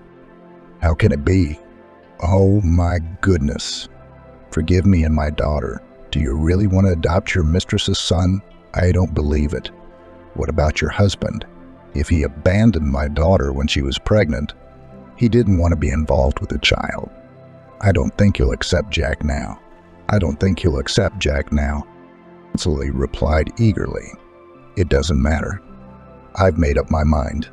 I'll divorce my husband and raise Jack myself. I'll raise him like a son. I'll love him. And I won't leave you. I've been dreaming of a baby for years. I can't give birth on my own. And now fate is giving me this chance to be Jack's mommy. You think about it, and now let's go to bed. I'm so tired. The next day, Mike helped fix the tire. Emily picked up Jack and Grandma Susan and took them to the clinic. The baby was lethargic, refused to eat, and napped the whole time. He went straight into Emily's arms as if he had known her for a long time. She gazed at the boy. How much did he look like Jason? The same look and sharp nose, the same blonde hair, and the same shaped ears. She couldn't stand it any longer, and while Susan gathered her papers and things, she called her husband.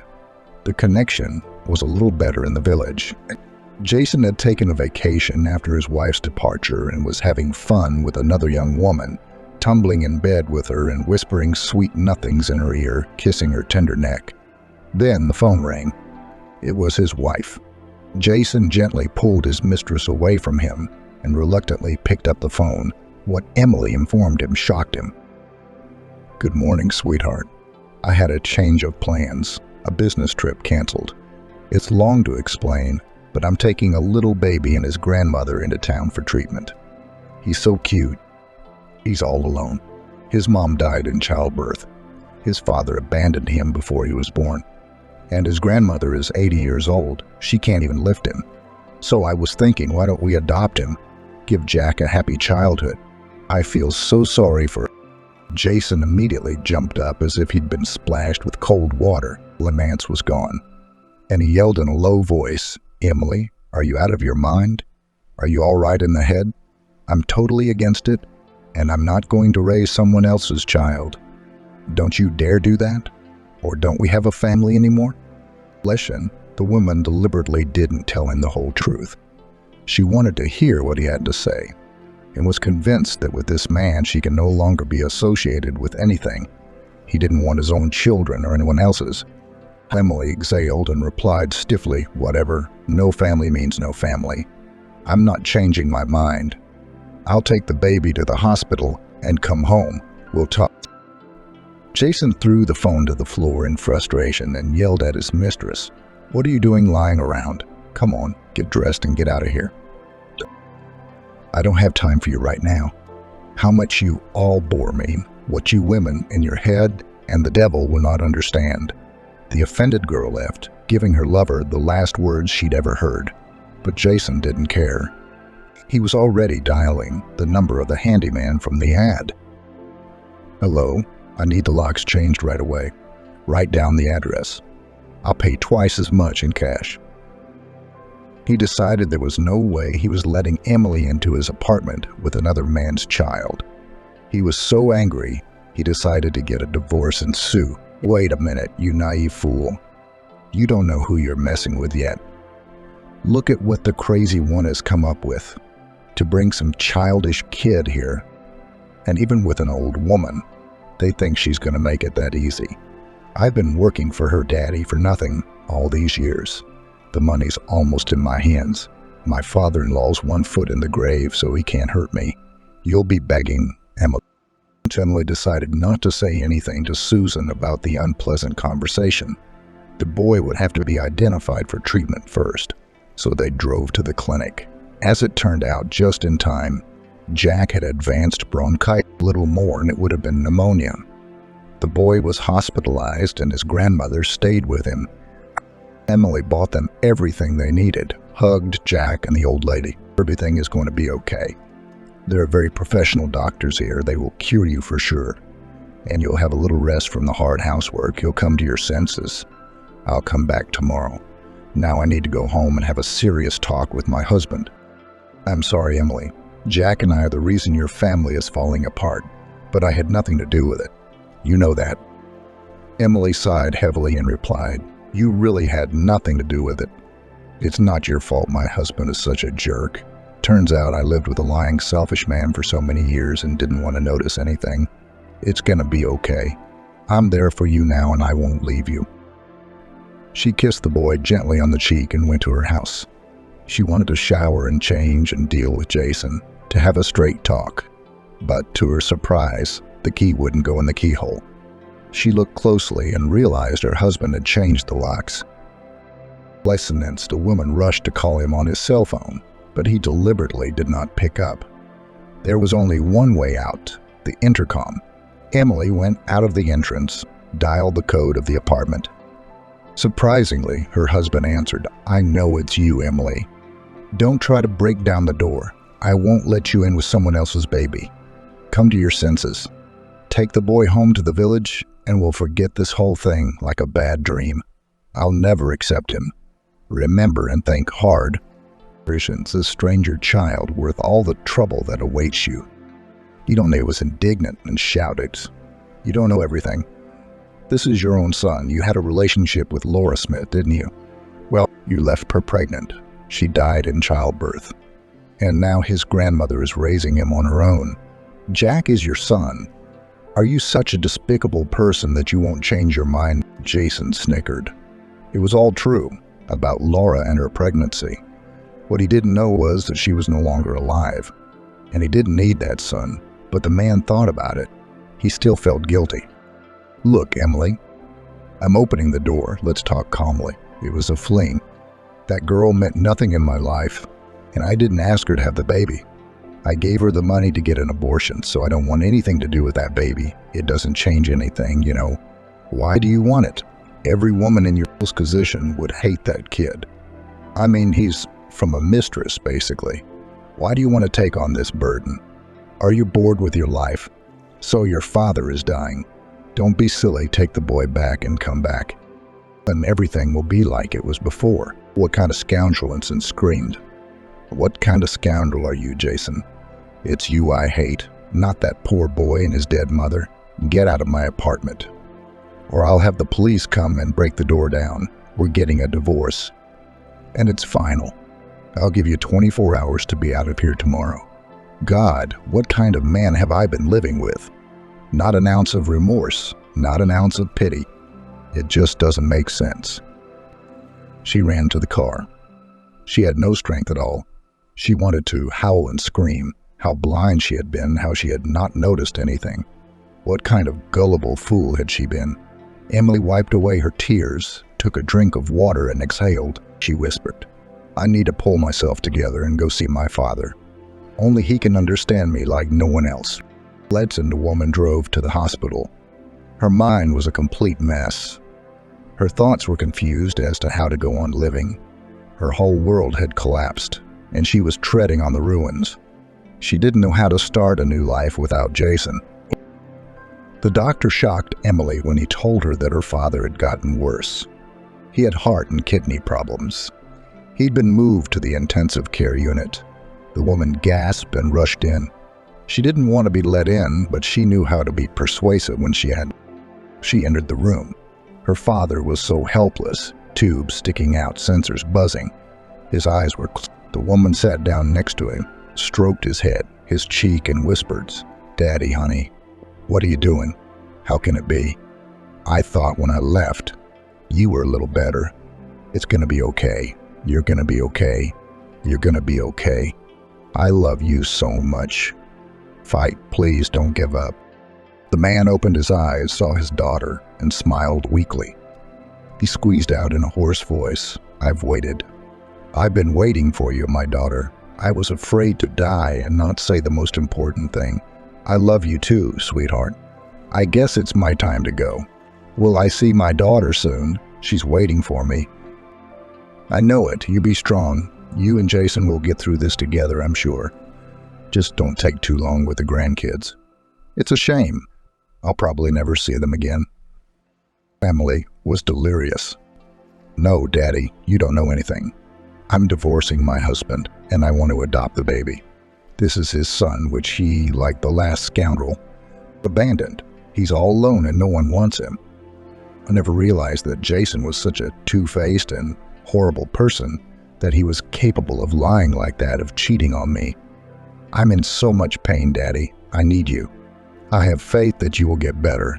I can't lose you. So that's it. Well, Jason has certainly brought a surprise. I'll get a notary here tomorrow and write a will leaving everything to you alone. And as for the baby, that's up to you. Listen to your heart. I'm sure you'll do the right thing. Nothing, my daughter. We'll fight again if it's like this. Don't get upset. Go home, get some rest. And I'll sleep too. I'm so sleepy all the time. Emily left the hospital with the hope that Daddy would be all right now.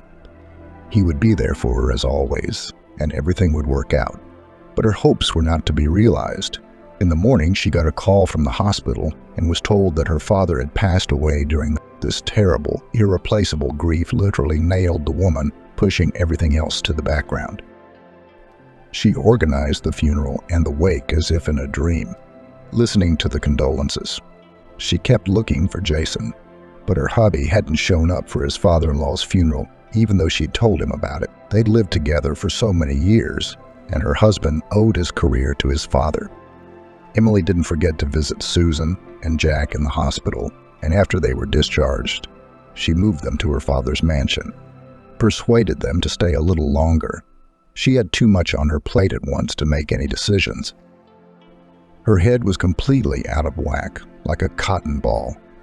It took Emily almost a month to recover. Her grandmother comforted her as best she could, and Jack kept her busy. The woman had grown very attached to the baby. It was the worries about him did not let her lose heart, distracted her from bad thoughts. Finally, a little recovered from grief, Emily decided that it's time to act, divorce her husband and file documents for the adoption of Jack. There was no problem with the latter. In the column father and the boy was a dash. The mother had died and the grandmother was too old to be a guardian. Emily had her own place and a job. She was quickly approved for adoption. But with the divorce there were difficulties. It turns out that the enterprising hubby did not waste time and completely emptied the bank, pumped all the money into his accounts abroad. Yes, and from their joint account money also vaporized without a trace. In fact, after a difficult divorce, Emily was left with only a mansion, an apartment, and her modest business, the only source of income. Everything else shamelessly appropriated Jason. The other day at the lawyer, after the death of his father, Emily was unbearably painful to be in his house. Literally everything reminded her of her loved one, and she sobbed, unable to cope with herself, and in the apartment was lived so many years with her husband. The memories were not pleasant either. The woman was thrashing about, her soul had no rest. And then Susan's wise grandmother suggested, "Emily, listen to the old woman. I see how you, poor thing, are suffering. You've only got eyes left on your face, and I'll never live in the city. My soul is not in place. I've got chickens, my goat, my dog, Rex. I asked Mike to look after it, but my heart wants to go home. Why don't we go back to the village? My grandson and I have a small house, but it's good, so we can all fit in. You see, we have a forest, nature, berries, and mushrooms in summer. Nature itself will heal your soul. You'll live there for a while, and then you'll decide what you want to do next. And Jack likes to run around the yard and chase chickens. It's free, it's nice." Emily clutched at this offer as a lifeline and decided to move. At first, everyone thumbed their nose at her, especially at her clinic. It should be divorced from her husband, a banker, leave a luxury mansion, and move to live in the middle of nowhere, and even adopt a non-native child. But the woman did not pay attention to these gossip. Her tormented soul demanded peace and change. She switched to a remote job. Now she was in charge of document management in the clinic. After all, from the village every day cannot travel. And Jack needed supervision. The boy was quick nimble. You just had to keep up with him. At first, Emily found village life unbearably difficult. When she saw the toilet in the yard, in general, almost fainted. The woman had no idea they still existed, or an old wash basin with a valve in the form of a rod. Don't forget to take the bucket out. While she was mastering the stove, all three of them nearly burned themselves to death. Turns out there's a trick to it too. Susan was patient and taught Emily everything as if she were Jack's age. Mike often visited them and laughed. He could not believe that a city girl could survive in the village. He thought she'd run away in a month. In fact, he liked Emily very much even then, on the deserted road at night. He fell in love with her immediately. He realized they were too different. He was a simple country tractor driver, and she was the daughter of a bank owner. And there was an age difference. The guy was 5 years younger than Emily, so he wasn't in a hurry to confess. He tried to help her, took her to the woods, to the river. With Jack, he fiddled, so slowly they became close. They talked a lot, and the woman saw Mike as more than just a guy. Turns out he had a steel rod inside of him. He was passionate about his home village and had a big fight with local farmer Mark Fielding. He tried every way he could to persuade his fellow villagers to sell their land for development. He described the future cottages, the benefits of civilization, a lot of tourists, and promised that the villagers will be offered comfortable apartments. That's good. There are a lot of old people in the village. It will be easier for them to live in an apartment. Why are you against it? Mike waved his hands eagerly. How can you not understand? This is protected land. Nature is untouched, and now it's worth digging everything up, pouring asphalt over it. And what will your stone jungle be to our grass? That's what people come here for. Many say the air here is even therapeutic. You can't spoil it. That's the only reason the old people are alive, because they work on their own land. Rip them up by the roots, and they wouldn't survive in a new place, would they? Fielding's a tricky one. He wants to cheat the old people, buy up the land for nothing, and then sell it for 3 times the price. And he doesn't care about the people, and I intend to fight to the end. I'm going to make such a fuss. I'll get the press involved. You don't know anyone like that in town. I'm sure Fielding will get scared and change his mind. Emily thought about the boy's words and replied, "You're right. I came here sick myself, unable to recover from my husband's betrayal and divorce. My father's death had completely destroyed me. And here I didn't notice how I felt a little better. Gone were the black thoughts. No more longing. I feel alive again. I'll help you." We called a journalist. He's a fan of sensationalism and digging up other people's laundry. Let's get Fielding some publicity. Emily and Mike did a great job. The film crew seriously frightened the farmer with their report, and he promised that he would stop buying up land and campaigning in exchange for not airing the video. Mike was pleased. They struck a deal and parted ways. But a week later, the tractor driver disappeared without a trace. He didn't show up for work, and he wasn't home. Grandma Susan and Emily were the first to sound the alarm. The whole village searched for Mike, but it was as if he'd vanished into thin air. They picked the lock on his house and everything was there, even the soup on the stove. So the boy wasn't going anywhere. Emily's heart was troubled. She'd grown so attached to the guy. She saw the way he looked at her. She realized that the poor guy was in love with her, but she was afraid to open up and admit to herself that she liked him too. And only now, when Mike was gone, she realized how much she missed him, how worried and how much she missed him. His little boy also kept asking when Uncle Mike was coming, and his grandmother cried in silence, suspecting something wrong. But a couple of weeks later, a bad rumor spread through the village. "Emily, Susan, have you heard what's happened? There's a ghost in our village. You can see the smoke billowing. It's pitch black. That's the ghost avenging Fielding for Mike's death. He's ruining his machinery. It's the second combine on fire. Oh my God, what's going on?" Grandma Susan crossed herself and spat 3 times over her left shoulder to ward off the evil force. She shook her head and wailed, "Is there a ghost from the marshes again? Holy, holy. 30 years ago, remember, Sarah, one after another mushroomers drowned in the swamp, and then nothing, quiet. And here he is again. There's no one else, I'm telling you." For a long time, the neighbors wondered who it could be. But Emily had her own opinion, but she decided not to voice it yet. She didn't believe in any ghost, of course. But there was a faint ray of hope in her soul. What if it was Mike's revenge? Maybe he's alive, maybe hiding in the woods. But he couldn't just disappear like that. She'd hinted more than once that she wanted a family, and Jack loved her. We have to find him, but I don't know where to go. As my late father used to say, the heart will tell you. Just in case, Emily first went with her suspicions to the gamekeeper, Stephanie. I may see she didn't try to be coy. She told it like it is and begged, "Help me find Mike.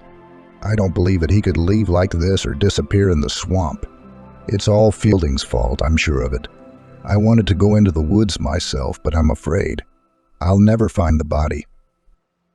The gamekeeper shook his head. "You mean Mike? He couldn't have left. He loved our village with all his soul. Let's go to a place. I have a remote hut. I sleep there sometimes when I feed the moose. Not many people know, but you can live there for a while. There's matches, breadcrumbs, canned goods, and a spring nearby. If Mike's alive, that's the only place he can be. Otherwise, he'd have been hunted down by the beasts long ago." The huntsman took his rifle, backpack, and supplies, and they set off.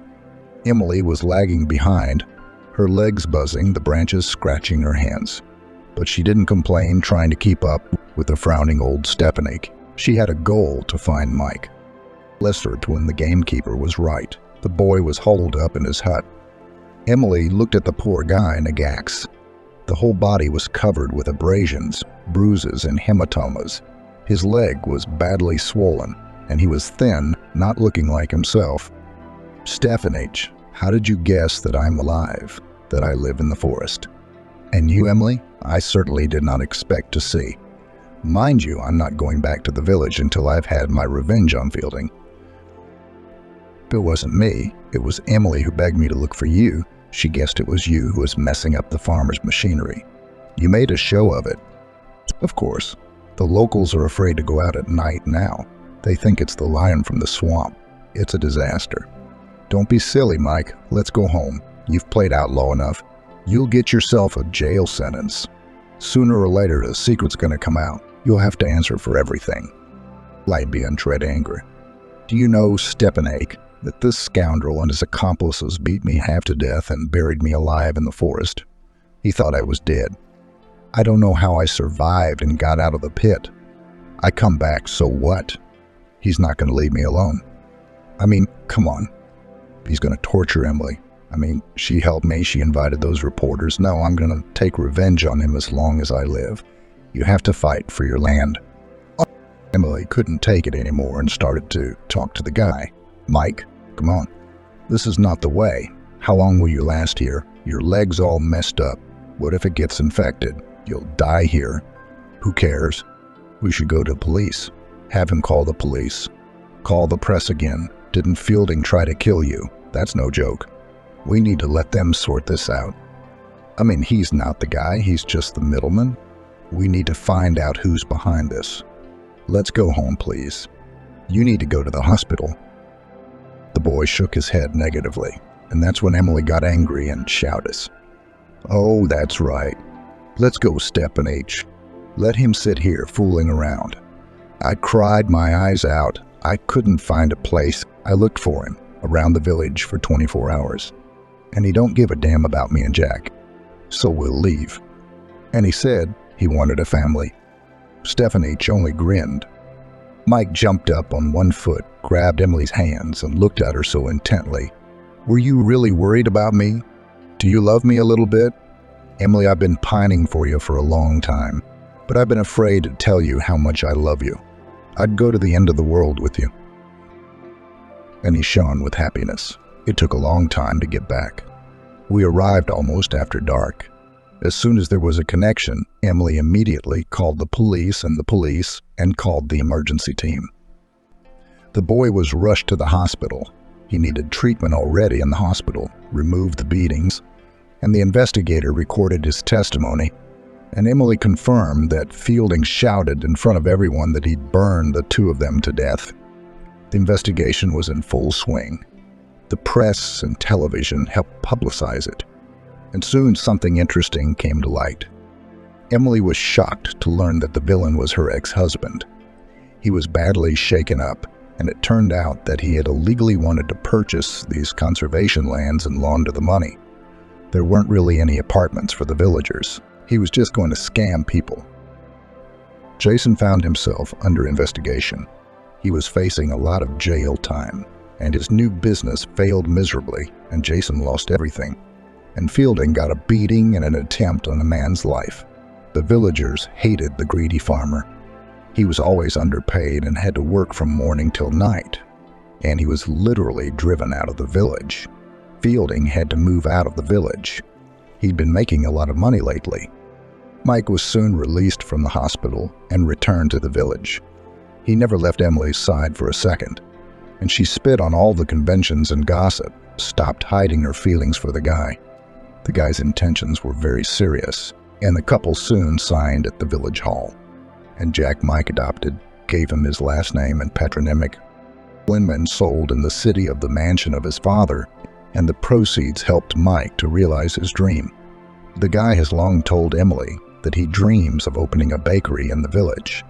After all, people have a lot of grain, and bread is taken to the store irregularly, and so it will be a holiday for people. Always fresh bread and a profit for himself. The fact that Mike's hands are golden, Emily also noted. When they began to live in his house, everything was made by his hands with love and conscience. Therefore, she did not even doubt that Mike will succeed and actively undertook to help him with the purchase of equipment. She was good at that. It took them almost a year to build and start production. It was necessary to calculate everything down to the last detail, to collect a lot of documents, to pass hundreds of instances. And then, finally, the business began to pay off. Mike didn't jack up the price. Therefore, from early morning now, the line for bread lined up at his bakery. It was delicious and crispy. Emily marveled at Mikey's zeal. He seemed to be able to work around the clock.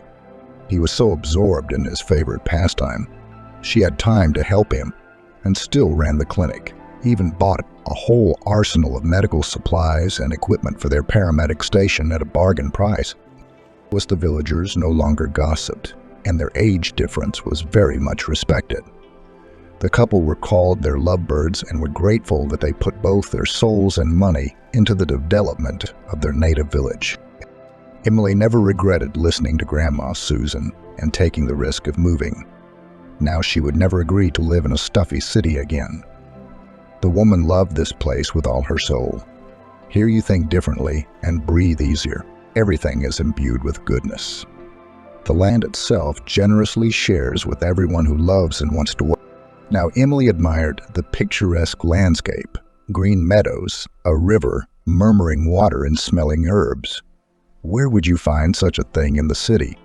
And how cozy and warm it was on winter evenings to dine together in the kitchen. Grandma Susan seemed even younger and no longer bent to the ground. She was now calm for her grandson because he had good loving parents. The boy was now in first grade. Time flies fast.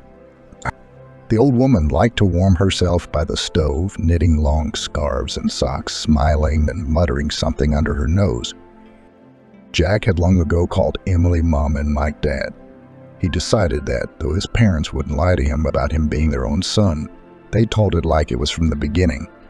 After all, in the village, you can't hide the truth in a bag. The boy loved his mother very much. He obeyed her in everything. He helped his father in everything. But he knew where his other mother, who gave birth to him, was buried in the cemetery. Together with his parents, he took care of her grave. One day an event happened. Emily was kneading dough. Jack and his grandmother were feeding the chickens. Suddenly, there was a loud knock on the wicket. Emily stepped out onto the threshold and gasped. Jason was standing there, unrecognizable. He'd put on a lot of weight. He looked heavy and ungroomed. He had bags under his eyes. She exclaimed, "Jason, why are you here? How did you even know where I live?" The man grinned evilly. "Well, how could you not know? That Mark Fielding thing ruined my whole life. I did time and lost everything because of it. Now I'm out, and I want to see my own son. Jack, come here. I'm here for you. I'm your daddy." The boy was frightened and began to cry.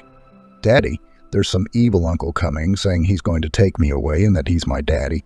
Mike clenched his fists. Jack, don't cry, son, and don't be afraid of anything. Just sit here. I'll be right there.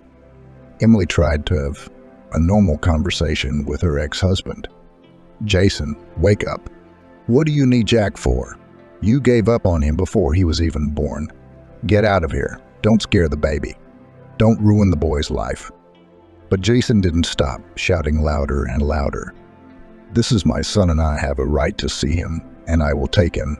You'll see. I see you looked at Emily's belly bulging out from under the sundress and sneers. I see you haven't been wasting your time. You've been hitting on the young. So this simple country boy wanted you too. Isn't it funny in your old age? Why do you need someone else's baby? You'll have your own brood soon. And I have no one but you. You didn't hurry to bear me children. That's why you're having a baby. Emily felt so hurt. She wanted to tell the bastard everything. And then Mike pushed her back and whispered, Sweetheart, take Jack and go inside. Go on, I'll make this quick. Go on, honey, you can't be nervous. Emily obeyed her husband and took the child away. But she was nervous and stood in the hay listening to what was going on outside the gate.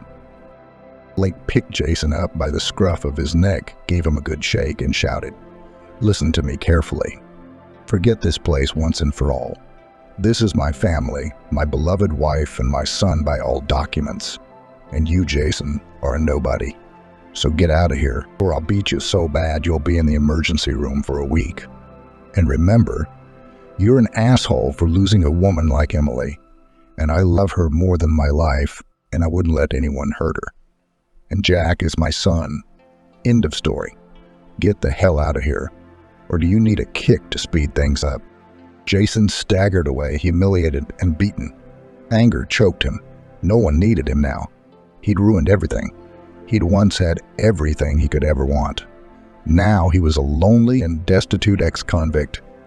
She adopted my own son out of spite to hurt me, and the boy is scared of his own father. Mike thinks he's his daddy. I wish they'd all go to hell. It was my late father-in-law who cursed me before he died, I know. After he died, everything went wrong. The man bought 2 bottles of vodka at the store and walked to the station. He drank straight from his throat without a snack. Drunkenly, he cried and took the wrong path straight into the forest. Nobody ever saw him again. The locals said that he disappeared in the swamps. They said the woodsman had dragged him away. Unfortunately, Jason never realized that it was all his own fault. After all, sooner or later you have to pay for all your deeds. That's life. Emily's pregnancy was difficult. The doctors said she was at a critical age, but she didn't give up. She struggled with severe toxicosis. Mike took care, forbade heavy lifting, kept her safe. Susan cooked herbal concoctions, gave special, and in due time Emily gave birth to a daughter. Olivia, happy Mike took her from the maternity hospital with a huge bouquet of flowers and balloons. The women on the ward waved and were jealous. How could they? That's lucky, such a young, handsome, working, so loves her. In the village, Emily was waiting for another surprise. In the yard, there was already a tent and a long table with benches.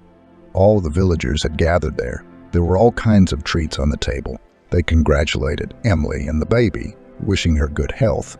Susan even raised a glass and made it. Emily, darling, if you only knew how grateful I am that your car broke down near our village, and that Mike brought you to my house. You're like a guardian angel. You flapped your wing and sheltered me and my grandson. I pray for your health every night and ask God for nothing but happiness for you. Deserve it, my dear. I feel so good with you. It's like we're blood relatives. You and Mike be good friends. Love my Jack. Raise my granddaughter. Everyone drank and cried. Emily hugged the old lady. She really was like her own grandmother. It was amazing. Mike decided to make a toast to, well, let's drink to Olivia Smith, the new resident of our village and my daughter. Emily, my darling, thank you for giving me a princess, my tiny one. Jack and I will keep her safe and spoil her. Thank all you kind people. I also want to say thank you for always helping me with a kind word and advice. We are all one big friendly family here. That's what the village is all about. So to Olivia. Everyone cheered and drank, thanking and socializing. Then Grandpa Sam brought out the accordion and the women started singing. Some of them even danced. Emily rocked her baby, admired the light clouds, and thought how good it felt. Perhaps all my sorrows and troubles had to be endured to find such simple human happiness. Who would have told me before that I, the daughter of a bank director, would suddenly love the village? Not only that, I'd want to live here forever. I don't care if a clinic calls me a village queen and twirls their fingers around my head. It doesn't matter what age difference Mike and I have. That's what my late daddy used to say about listening to your heart. And it's so easy for him right now, which means I did the right thing.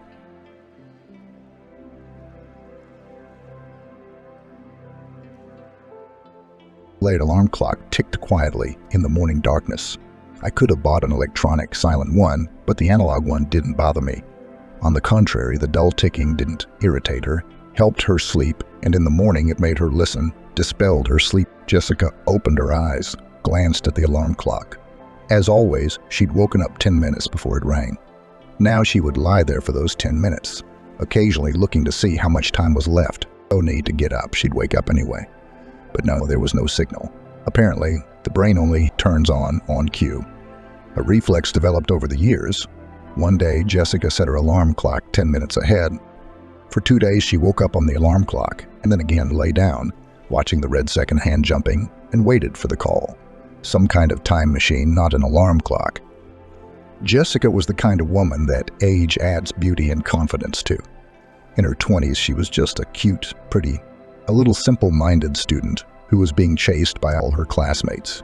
And now, by the age of 40, she was a beautiful, stylish, pedigreed, intelligent beauty. Her self-confidence attracted men, but no one dared to come close. Too good. She was not a haughty bitch, just behind her as if she was dragging a trail of prosperous family life. In fact, it had been that way until recently. Jessica lay there waiting for the alarm clock to ring. Even anxious thoughts slipped in, but they were not formulated. There was no signal yet. The alarm clock erupted, nasty and inescapable. Jessica turned it off without pity. But the start was given with doubt and suspicion. Jessica suspected her husband, doubted her happy married life. She married almost 15 years ago to a promising, aspiring businessman. At that time, Michael had a car service, and now there is a whole network. She had already graduated from college and taught at the Olympic Reserve School for several years. Promising athletes were brought here from all over the state who had already made a name for themselves at regional and national competitions. Among her students were candidates for Master of Sports, winners of championships. But athletic victories are one thing, but education is another. Jessica taught English, which athletes with their terrible training regimen did not need. So Jessica's main task was to somehow buy lessons, tutoring, but to pull the hope of American sports at least for a 3.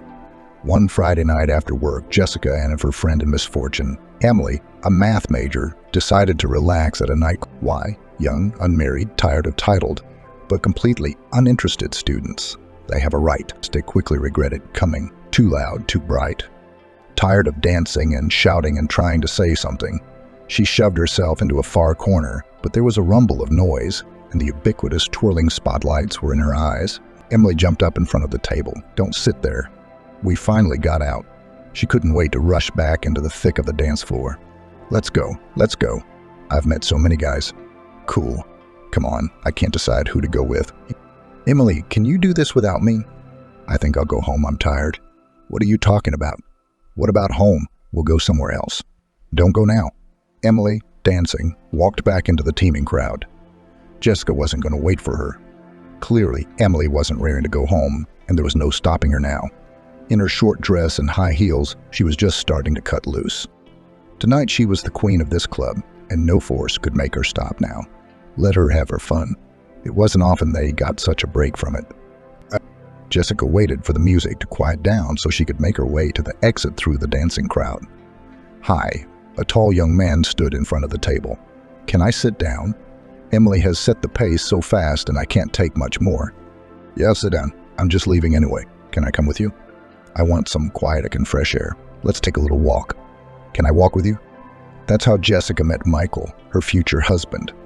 Nice guy, good manners, nice family, beautiful and properly groomed. Was there love? Of course there was. But somehow, it wasn't intense. At 17, you can run to the ends of the earth for your beloved in a frenzy of passion. At 25, you need to build a reliable, happy family based on love. And all my girlfriends are already married with children. They said, choose Jessica. Men like you won't be pecking at you anytime soon. They'll find younger ones. Take it as it comes. It was a marriage of convenience. But it wasn't about money and wealth. It was about living happily ever after. Now in 40 years, more and more often flashed the thought that the calculation was wrong. Maybe it was necessary to wait for a mad and unearthly love, and even for a short time, but to see the sky in diamonds and not to live 15 years of calm, prosperous, and happy life, which now flew to all hells. They didn't have children. It didn't work out. Jessica sometimes thought that if they'd had kids, things would have turned out differently. They didn't really want kids. At least Jessica didn't feel bad about it.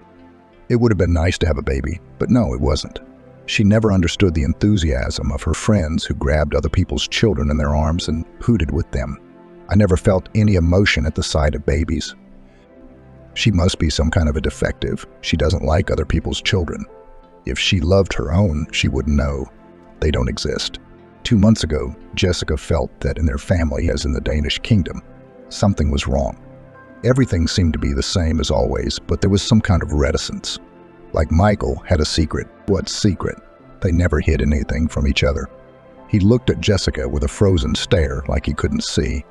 Sometimes he seemed to want to say something, but it was as if he hadn't decided if he should. He always worked hard, and if he was late, it never occurred to Jessica to get jealous and throw tantrums. Now she was watching the clock, calculating what time he should be home. If he wasn't home on time, she'd start to worry, to suspect. Of what? Well, what could one suspect a husband of? Cheating, I guess. Although it seemed to Jessica that a cheating husband should behave differently. She didn't know how, but for some reason, she didn't believe in cheating. It was too trivial. There was no other reason for the changed relationship. Michael, what time are you coming over? I don't know, it's a lot of work. You're hardly ever home, you don't tell me anything. It's like I'm not in your life. Jess, are you jealous of me? It's a little late for that, I understand, about 15 years ago. But why now? I thought you know what to do when you're imagining things. Okay, I'm off. Smoochy. He poked Jessica on the cheek, grabbed his keys, and left.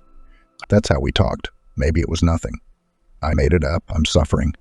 But a nagging sense of impending misery lingered. No, something's wrong. Something's about to happen. Jessica decided to do something useful, but not her favorite. She had her own system for keeping the house in order. Sure, dusting and scrubbing the floors was a necessity, but she hated general cleaning, never trying to do everything at once. She assigned herself half an hour of family chores.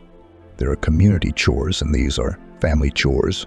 For example, wash the window, dust the bookcase, put the kitchen shelves in order. It's not a waste of half an hour. And the things I didn't want to do are done. Today it was the clothes closet's turn. It was high time to put away the winter stuff, make an inspection of t-shirts and shirts. There's probably something that needs to be thrown out by now. Well, not thrown out, but taken to the country house. They don't throw anything away. First, they take it to the country house, and then, when it's been there for 2 years, it goes straight to the trash. If you have a summer house, there are no trash cans at home. Going through her shirts, Jessica fumbled with something hard in her breast pocket, a photograph. The photo was of Michael and some woman. Jessica had seen this woman somewhere, only she looked different. She remembered old photos of Michael from his college days showed this woman, but much younger. Jessica hadn't really looked at her husband's old photos, but I think this was the girl she'd seen. She'd have to check. The old albums were stored in the back row of the bookcase. Jessica took out a row of books and pulled out the albums. Spreading the albums out on the table, she looked for a picture she honestly didn't remember very well. Okay, something vague like she'd seen. Jessica didn't even really understand why she was doing this. Well, she'd find a picture of a girl, so what? Only that Michael had met somewhere either a classmate or a classmate and had taken a picture with her. But she kept looking for the picture. She thought she'd find it and learn something very important. She did find it. Here is this girl.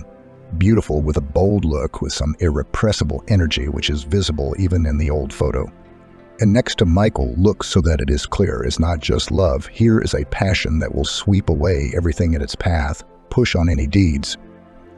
Something happened there in the distant past, and now it will auction in the prosperous life of Jessica. She didn't just feel it. She knew it for a fact. The doorbell rang. Emily came in. Over the years, Emily had managed to get married twice and have 2 children, gain weight, lose weight, gain weight again, but remain her closest friend. Oh, what's this? Nostalgia. What are you doing in the old stuff? You know, it's just a weird picture. Look, here's Michael and his girlfriend, and here's them, but a long time ago. So what? Maybe this one was taken a long time ago too. It doesn't look like it, judging by the age. It's done since a year ago. And the shirt he's wearing is the one I bought. So this girl showed up again not too long ago. He never told me anything about her. He kept the picture in his pocket. Either it was precious or he was afraid he'd lose it. Or he was afraid I'd see it. Jess, what does that mean? Anything. There's a lot of possibilities. Putting aside the most unpleasant one, the mistress, for example, he met an old love. Well, they took a photo for a good memory, slipped the photo in his pocket and forgot. Inga seems to be trying to calm and cheer up Jessica, offering different options to explain the situation with the photo. And now you can't find a place for yourself and draw horrible pictures of infidelity. By the way, that's also an option. That's exactly how it was planned. I decided to freshen things up, so I planted this picture on you. I wish I had your optimism. What's there to be sad about? It's a tragedy. Even if it's a mistress, it's no big deal. No, you can't forgive, of course. Remember how I kicked my first one out with a kick in the ass? But I didn't forgive him. I hate picking up scraps for someone else. Isn't that cheap? I divorced one idiot, found another. Jessica is at a loss to ask her friend for advice on what she should do now.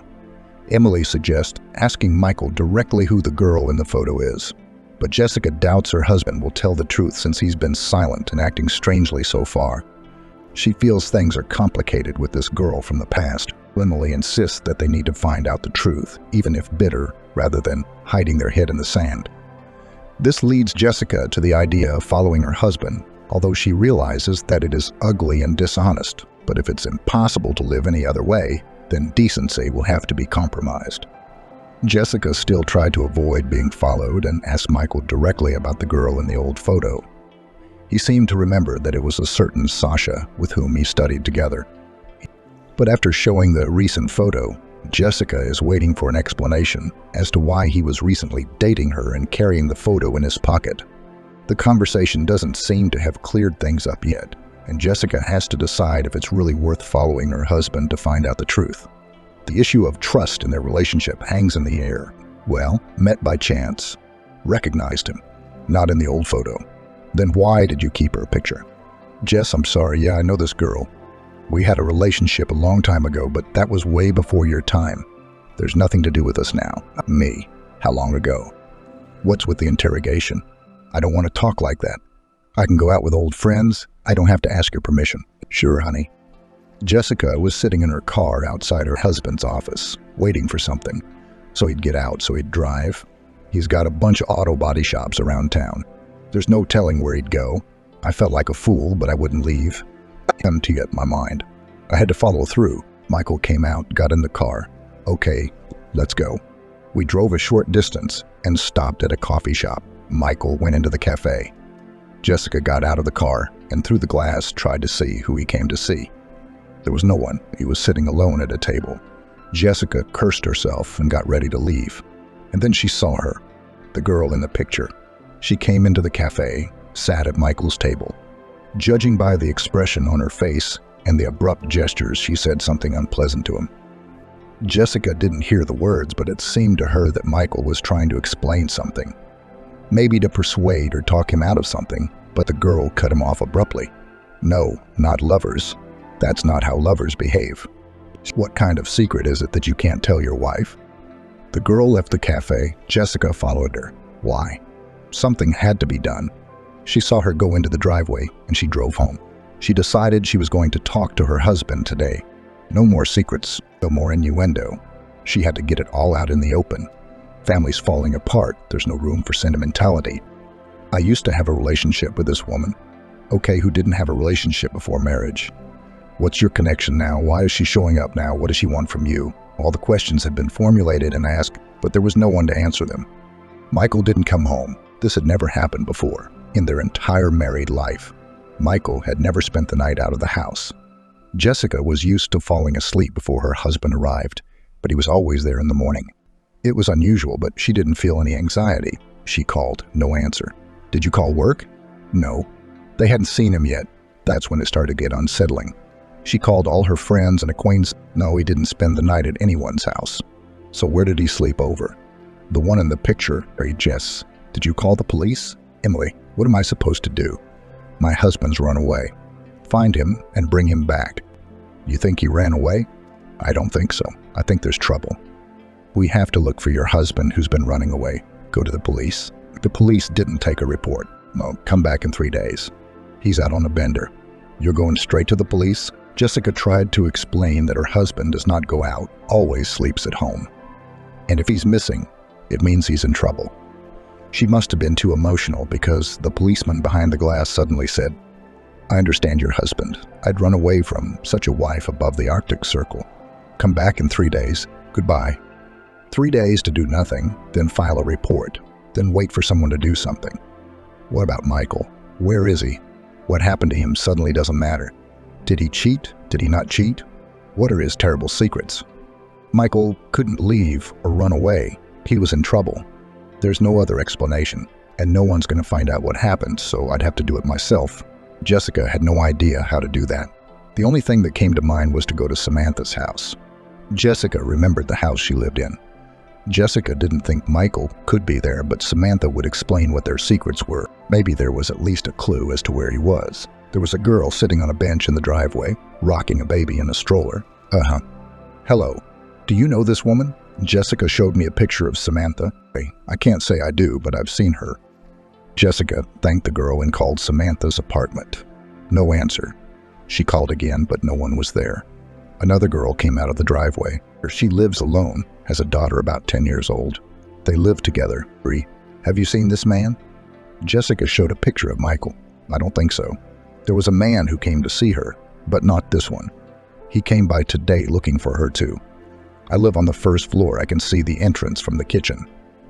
So I saw her yesterday. She went out with her daughter and I don't think she came back.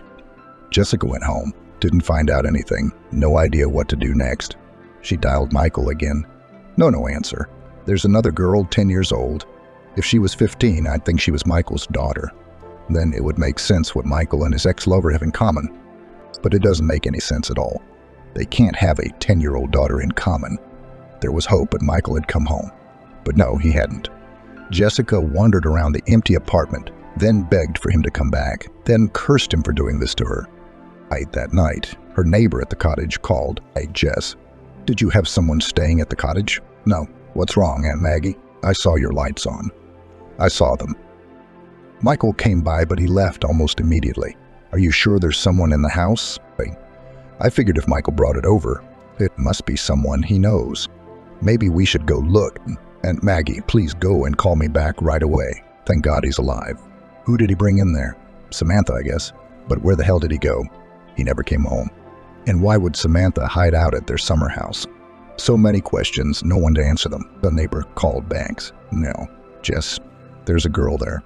She wouldn't open the door, but she said she came with her mom. And now her mom's gone for a little while. Now, should we call the police? No. Maggie, I think I know who the girl is. I'll be there in the morning. As Jessica drove to the cottage, she couldn't decide how to act. She sees Samantha. And what? Do I ask her outright mistress?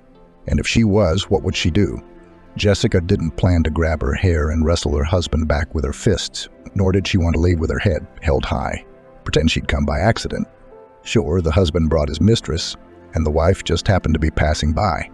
It's like the dumbest joke ever. Okay, I can't think of anything good to say anyway, so we have to act according to the situation. After all, I don't care about Samantha. I need to make sure Michael is okay, Jessica thought. She got out of the car and peered over the fence. The fence was low and not solid. The whole lot was in plain sight. There was a girl sitting at a table under an apple tree. Her blonde hair was in a ponytail, her jeans were a little too big, and she was wearing a plaid shirt. Jessica opened the gate and walked toward the girl. The girl looked up with bright eyes. No fright. Hello. Who are you? I never talk to strangers. Wow. You must have read Hemingway at such a young age. That's a good point. My name is Jessica. This is my cottage, so you're my guest. What's your name? Mary. Mary, are you here all alone? Oh, I'm here with my mom, but she went away for a while yesterday.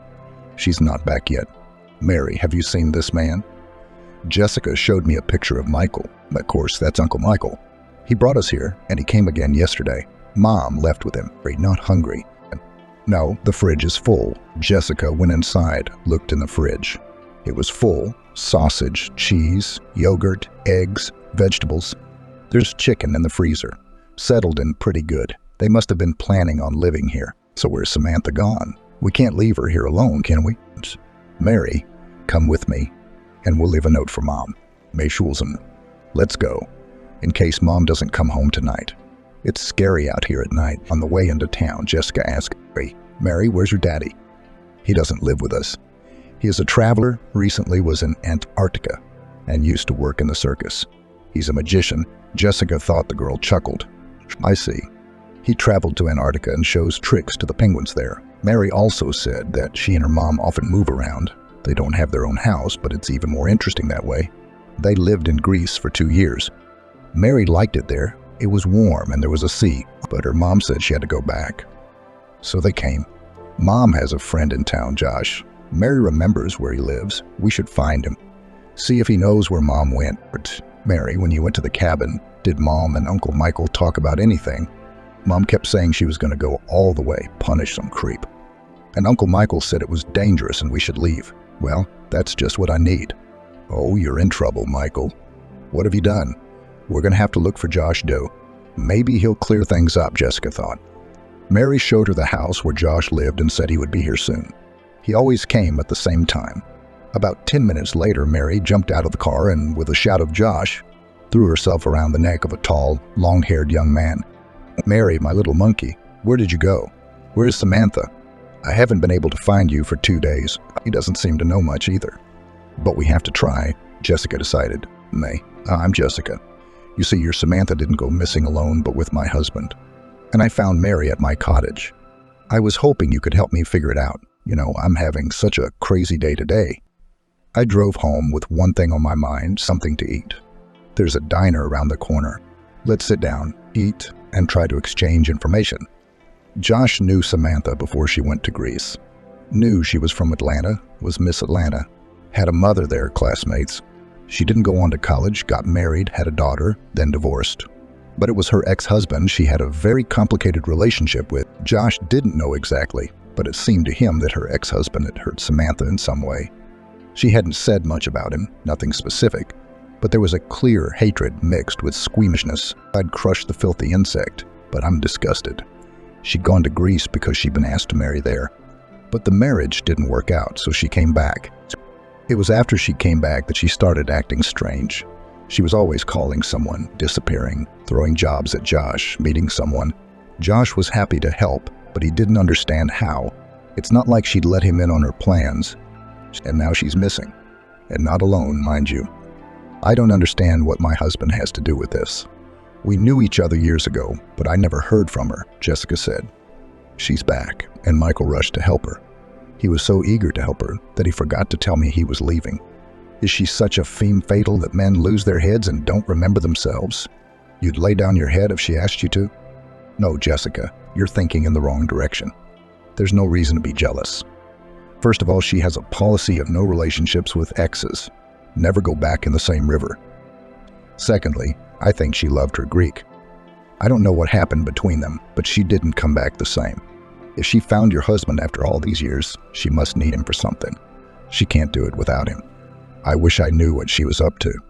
Wait, couldn't she have gone back to Austin to see her mom? Or even if she did, she wouldn't have left Mary.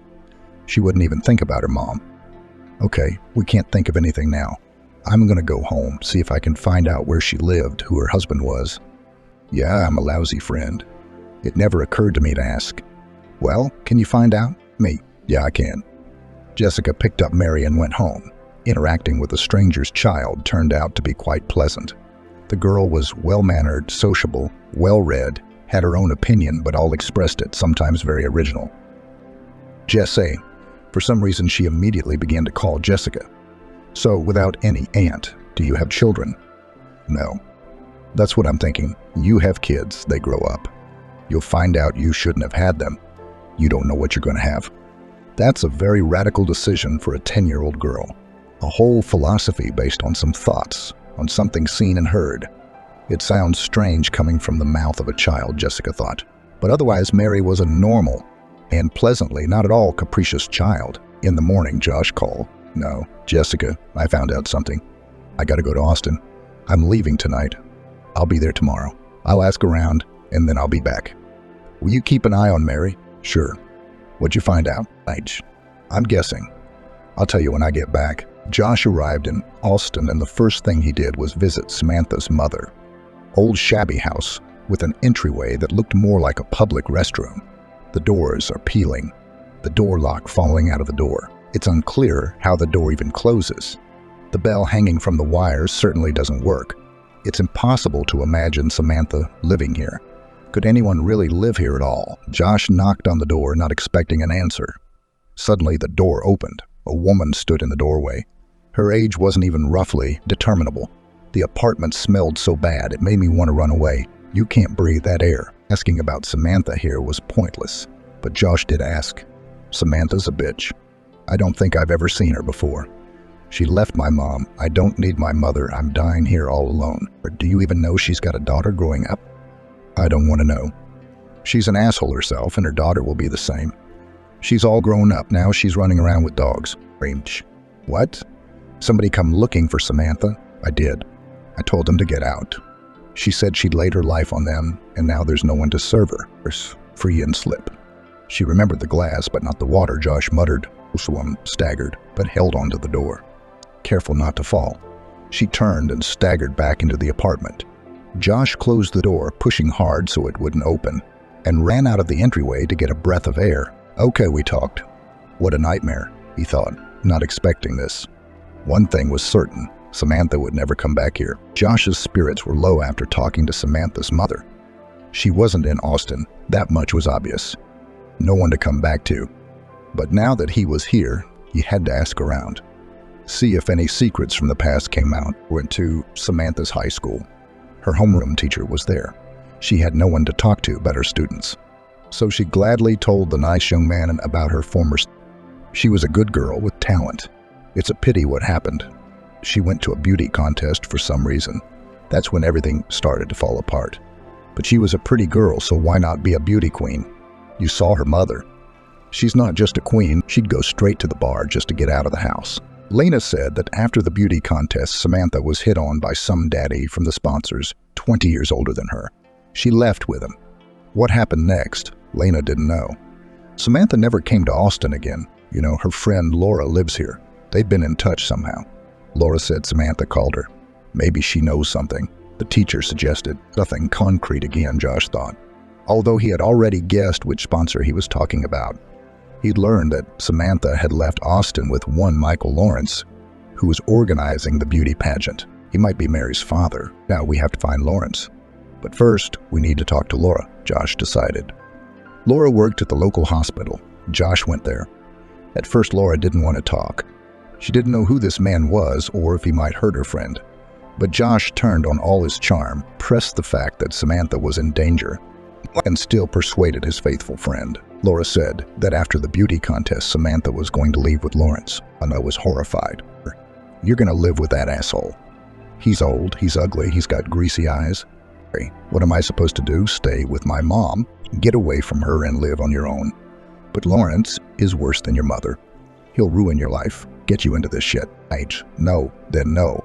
You don't talk. Laura didn't know anything more about Lawrence, but she could feel it, see it. A collector of pretty young fools. Samantha was just another miss to him. But for Samantha, Lawrence was a pass to a new life, and she had spit on everything and left. Laura's surprise was unprecedented when Samantha announced that they were married. Family life had become a dictatorship. You couldn't take a step aside. Endless humiliation, beatings, and total control. How did Samantha manage to have an affair with Michael? It's a mystery, Josh pondered. Michael didn't know that Samantha was married. He fell in love and didn't understand why his beloved would disappear for days at a time, unwilling to move in with him. So mysterious, with a lot of secrets. Lawrence solved all the mysteries quickly. When Samantha said she wanted to leave Lawrence, he didn't object. If you want to go, go, but go where I tell you to go. And locked Samantha up in a mental institution for 2 years. After leaving the asylum, Samantha took a long time to regain consciousness, and when she woke up, she realized she was pregnant. She gave birth to Mary. She didn't care about her life for a long time, but she couldn't imagine her daughter living with this monster. Samantha filed for divorce, grabbed Mary, and ran away. Either Lawrence wasn't omnipotent or he was fed up with his stroppy wife, but they got the divorce. Samantha was afraid that Lawrence would not leave them alone, so she kept moving, calling Laura from different parts of the country. Finally, 3 years ago, she announced that she had found her happiness, fell in love, was going abroad, and that Lawrence would not bother her there. Sometimes she called, even by video link.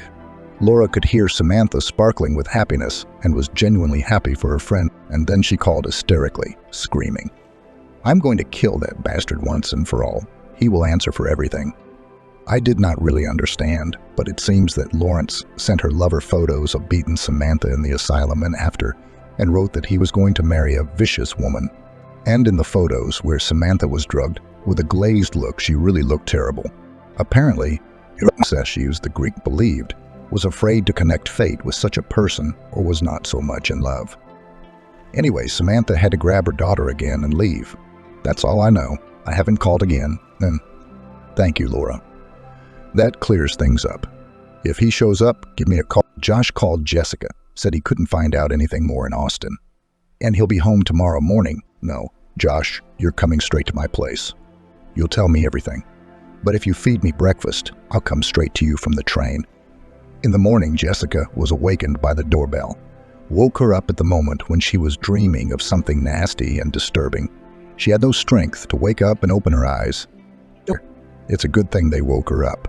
It must be Josh, Jessica thought, but it was Ingrid. Aren't you answering your phone? Michael's here? No, she came in like a hurricane. Her energy hadn't diminished over the years. Emotions are running high. Gary, don't yell. The baby's sleeping. Grace. What baby? Where did you get a baby? Let's go to the kitchen. Have some coffee and I'll tell you all about it. I've got breakfast to make. Josh will be here in a minute. He eats so much, I'm afraid I can't feed him. Jessica could hardly contain her laughter. Ingrid's amazed face was so funny. I'm sorry, and I'll just get you a coffee. I didn't have time to go to the store. A man needs to be fed. No offense, girlfriend. Jessica couldn't take it anymore and laughed. Come on, I'll find you a sandwich, too. Before Josh arrived, Jessica had just enough time to tell him where the girl and the man had come from. Ingrid Ute and Heidi. Jessica thought she was more interested in who Josh was than anything else in the story. You're not getting married for the third time, are you? Looking for a candidate. She joked. Josh arrived, tired, hungry, upset. Everything I'd learned didn't help me figure out where Samantha and Michael were, Josh summarized. Knowing Samantha's character, I fear that she's decided to take revenge on Lawrence.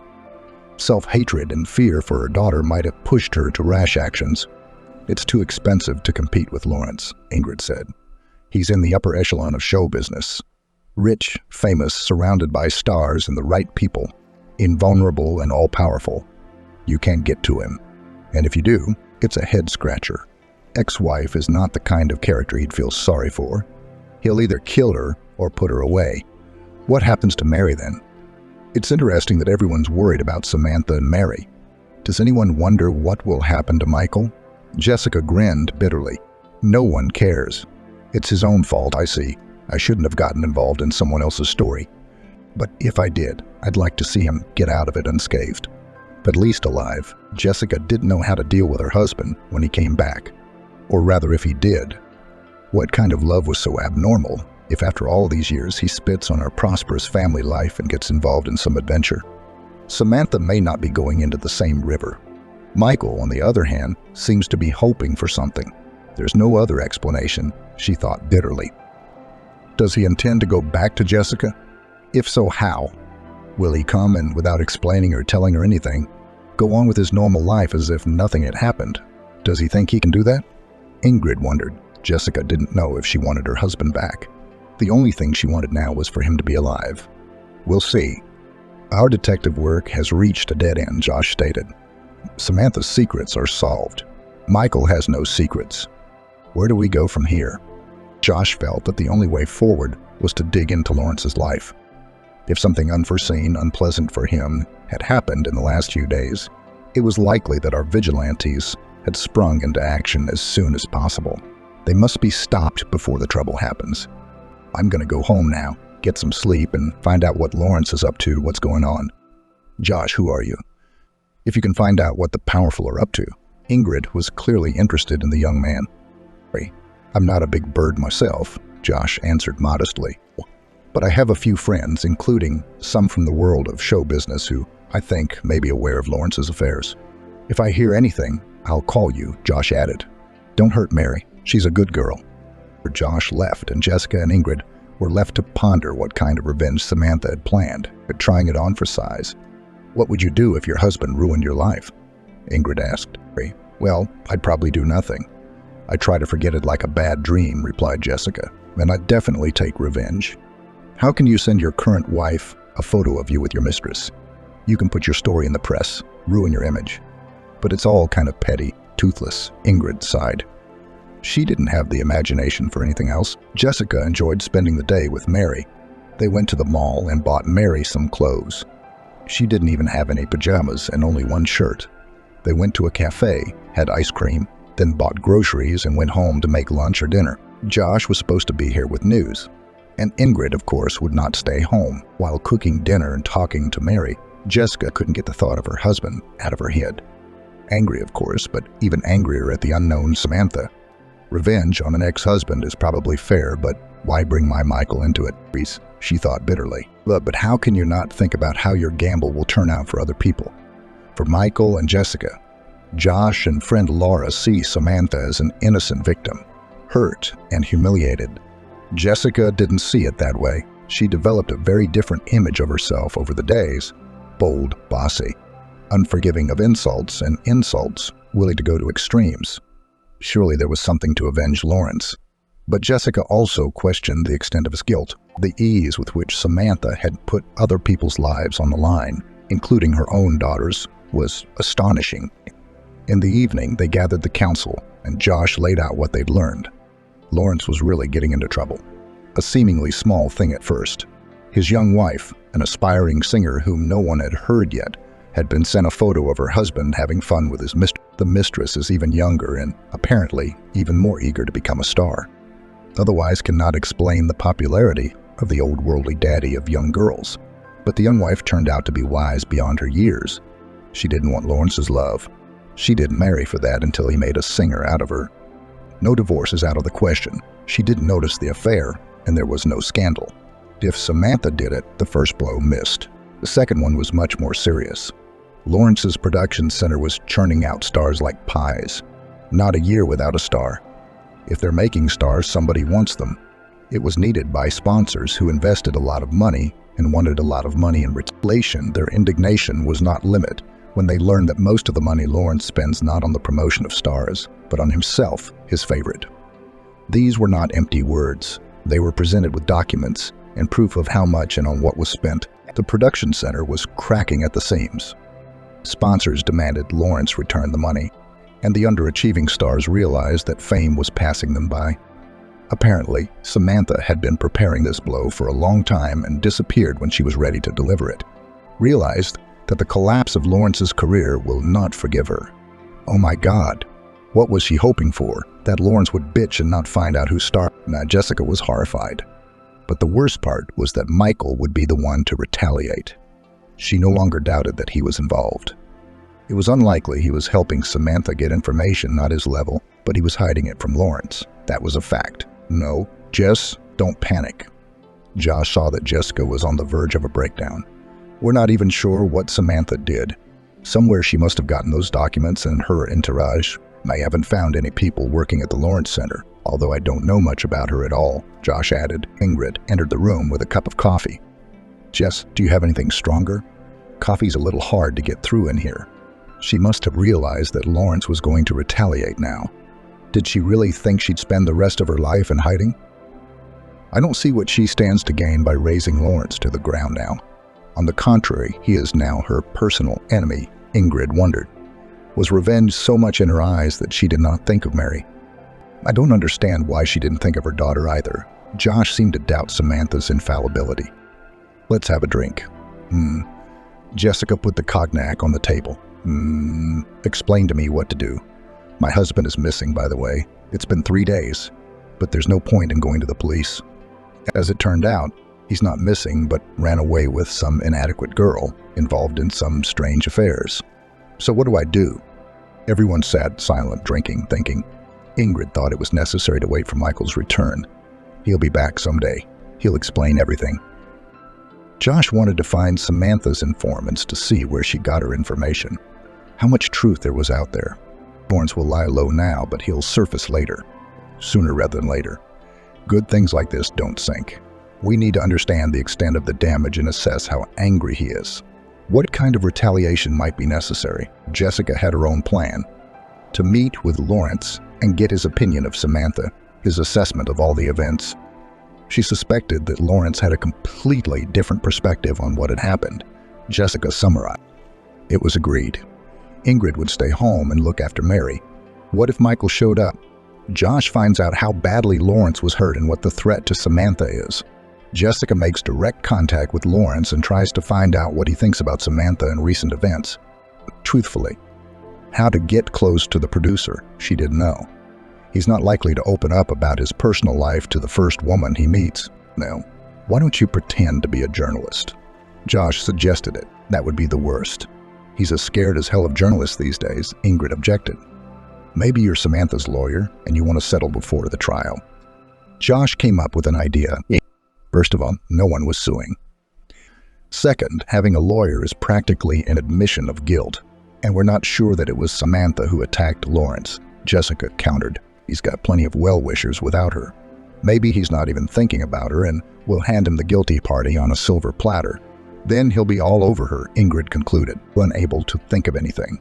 Jessica drove to the Lawrence Center. The main thing is to see him, and the rest will follow, she decided. As expected, she couldn't get past the guards. Not surprisingly, in light of recent events, Miss Lawrence doesn't see anyone. No new projects, no appointments either. So barricaded. It's impossible to get through. Okay, let's go the other way, Jessica thought. She knew what Lawrence looked like. The media personality scandal was all over the TV channels. Is he going to come out of the center someday? Clearly, they won't let him near me.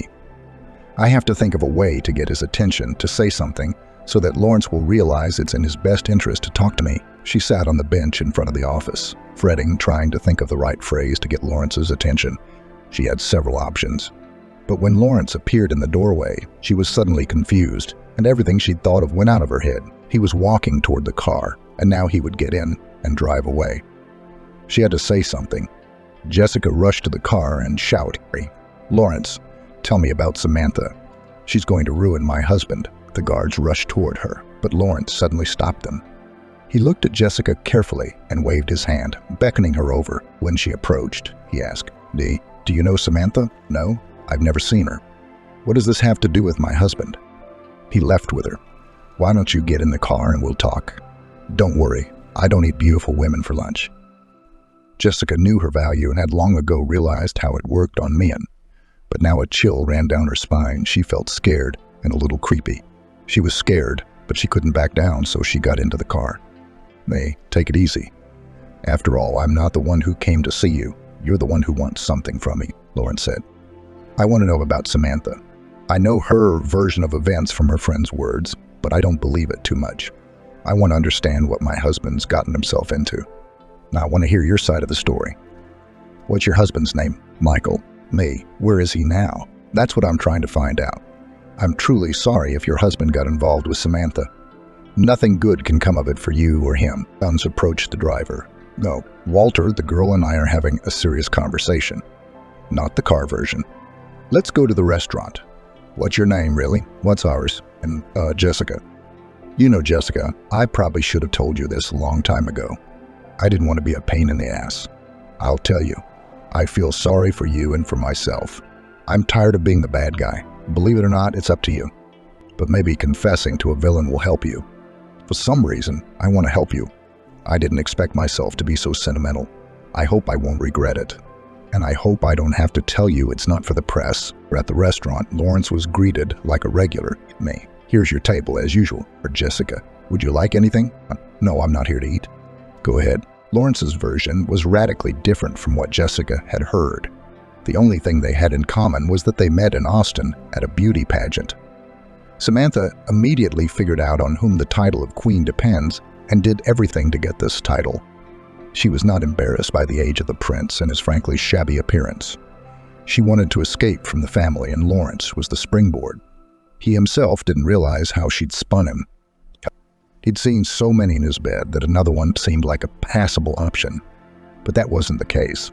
Samantha had a beastly grip. The producer couldn't break free. After all, you have to get married, and the image of a married man will play into the hands. The girl is beautiful, not stupid. Let it be her. If I had known how it would end, I would have married a fool. Lawrence grinned bitterly. He began cheating on Samantha almost immediately. Lawrence knew about it, but asked him not to make it public. He knew perfectly well that married to a young girl, it was foolish to demand fidelity. He does not need fidelity. He needs a beautiful picture of a happy family life of a famous producer. Am I asking too much for the money I'm giving you? You could have portrayed a happy wife. He resented. Samantha, a little imitation, and then went off the rails. Michael was the first call. Before him there were many young and different, but it was all entertainment. But Michael was serious. She even talked about divorce. Lawrence didn't object. He was sick of it. He just asked her to wait a little longer. He was finishing up a project. Didn't want to give the press a reason to gossip. I thought it was settled. But apparently there was someone else besides Michael. Lawrence noticed that Samantha began to behave inadequately. She sleeps all day, then cries, then pounces on him with fists. Strange behavior was increasingly conspicuous. What is most unpleasant? Not only Lawrence, whose worst fears had come true. Samantha was taking drugs. Lawrence panicked, couldn't let the news get out. He treated her in secret, so God forbid anyone found out. He took his wife to an expensive closed hospital, which kept the secrets of clients more than an... Samantha was treated well there. She came back completely sane, behaved herself. If she had cheated, Lawrence didn't know it now. He didn't need anything else. We live normally. We observe decency and all right, he reasoned. When Samantha announced that she was pregnant, he calmed down. Everyone's calmed down. She will give birth to a child, at least some time to stay at home. Look, and everything will improve, hoped Lawrence. But it wouldn't. In vain he hoped. Immediately after Mary's birth, Samantha's mission accomplished sign lit up in front of her. Nothing was holding her back anymore. She threw tantrums, screaming that she didn't want to live with such an ugly, fat, disgusting man. Well, if you don't want to, don't live. All fed up, break up. Lawrence decided. He bought an apartment, deposited a huge sum of money, and got divorced. Michael, wait. Something does not add up. Interrupted him, Jessica. If she had an apartment, why was she traveling all over the country? Why was she hiding from you? Very original hiding, Lawrence grinned. Calling from everywhere, yelling that I'd put her and her daughter in another hole, demanding money. I sent more than what I'd left in the divorce and had already transferred. Over the years, you could live in your own villa somewhere in the Maldives. Why did you send the pictures to Greece? Jessica asked. I didn't send anything, Lawrence said. I was glad she had settled down. I hoped she'd stay there longer. I was willing to keep paying to get her off my back. But I guess she showed her true colors there too. The Greeks kicked her out. Back in the States, Samantha took revenge on Lawrence, but he didn't know why. Whether she hired detectives or many friends, she tracked down Lawrence and his mistress. The new young wife was unimpressed by the news. She's got her own nose to the grindstone. And she wasn't interested in Lawrence as a man, only as a sponsor. Where and with whom he partied, it didn't matter. When Samantha got to the financial documents, Lawrence was angry. Why bite the hand that feeds you? If I go broke, Samantha will be out of money too. At least think of your daughter, he resented. Lawrence tolerated cheating and everything else. But when his life's work was at stake, there was no room for pity. He was determined to stop Samantha. Sure, she's messed up my life, but it's not critical. I'm not an invertebrate amoeba that's so easy to snack on. I'll get my name and influence back, Lawrence pondered. I haven't figured out what to do about Samantha yet. I know where your husband is. He really is with her. But don't be frightened. I'm not going to do anything to them. I'm not a gangster from the 90s. I have no beef with Michael at all. Samantha's always had a way with men. I'm a case in point. But I don't know how to stop her. I can't lock her up in a hospital. Wait, Michael, but she's got your daughter with her. What's going to happen to her? Jessica asked worriedly. I never believed she was my daughter. But it doesn't matter. I'm her father on paper. I have no other children. And Mary is a wonderful girl. Hey, did you have any contact with her? Mary was little, and her mom was traveling around, and sometimes she'd leave her with me for a month or two. When Mary got older, Samantha stopped leaving her. I guess she was afraid I'd refuse to take her back someday. Somehow I'd have to explain to the girl who I was. So don't worry about Mary. I'll be happy to have her live with me, Lawrence said. Jessica's head was spinning. She did not know who to believe. In front of her sat an old, ugly, and unhappy man with tired eyes. A lot of work, a lot of money, and no happiness in the past or in the future. Could she trust him? Somehow she believed he wouldn't hurt Michael. He doesn't want Michael. He'd let him go. But what about Samantha? Or is Lawrence not telling the truth? Why would he? He could just not tell his story to a woman he doesn't know. Or is Samantha really sick? You don't make up a creepy husband story like that in your right mind. Michael, I'm not asking what you're going to do. You're not going to tell me. But one last question. Why did you marry again to a young poor girl with ambition, who sees in you only a bag of money? Jessica asked. You can't believe that she loves you. Why do you have to go through this again? Jessica wondered. No, the rake. It's not the same, Lawrence grinned. My present wife does not love me, of course. I know all about myself and look in the mirror. But it's not Samantha. Just a young, stupid hick who wants fame. As soon as success looms, she'll dump me and never remember me again. Yet smart and calculating Samantha goes a long way. The truth is, I'm beginning to think Samantha's not well. I don't know why she's getting back at me. It's like a mania. She's always had a lot on her mind. But now her cockroaches are just running wild. Jessica felt sorry for the poor man. Money really isn't everything, she thought. Yes, he's not white and fluffy, but he's not a villain who gets his ex-wife. It seemed to Jessica that he felt sorry for his wife, albeit ex-wife, and his daughter, albeit not his own. Jessica had heard everything she wanted to hear. She didn't know where Michael was, but she knew he was safe. No, so he'd be back soon. Okay, we'll meet him, Jessica said, as she was about to leave. But Lawrence suddenly said, Jessica, you are a very beautiful woman. I was looking at you and thinking, do you know where I've seen you? I know, in an old French movie. You're not from here. You're from over there. Don't be frightened. I'm not going to charm you. You're not my type. I guess it's none of my business, but Michael's out of your league, too. He's not worthy of you. How many years have you wasted on him? Isn't that enough? There's still time for you to be happy. Do you really love him? I'm sorry to be so frank. You don't love him. Then why do you love him? Look at me. You're looking at a man who thinks he can live without love. Don't make the same mistakes I did. Be happy. Ashrika was leaving, he said to her. Remember, my story mustn't get out. If anything appears in the press, I'll know you did it. You're the only person I've ever spilled my guts to. I warn you, if you do, I'll be your personal enemy. It was harsh and demanding. Jessica drove home in the morning, replaying the information in her head. It didn't make sense. Now Josh was going to say that Samantha was the victim of a tyrant husband. Jessica didn't believe that anymore. He's not a tyrant, just an unhappy man who makes money but realizes he can't buy happiness with it. I feel sorry for him, but I pity myself even more. I've spent half my life trying to build a happy family, and where is it? Some lunatic lured Michael in and he ran after her, forgetting he had a family. Well, that's a family that's worthless. It's time to take my head out of the sand, Jessica pondered. The house was packed.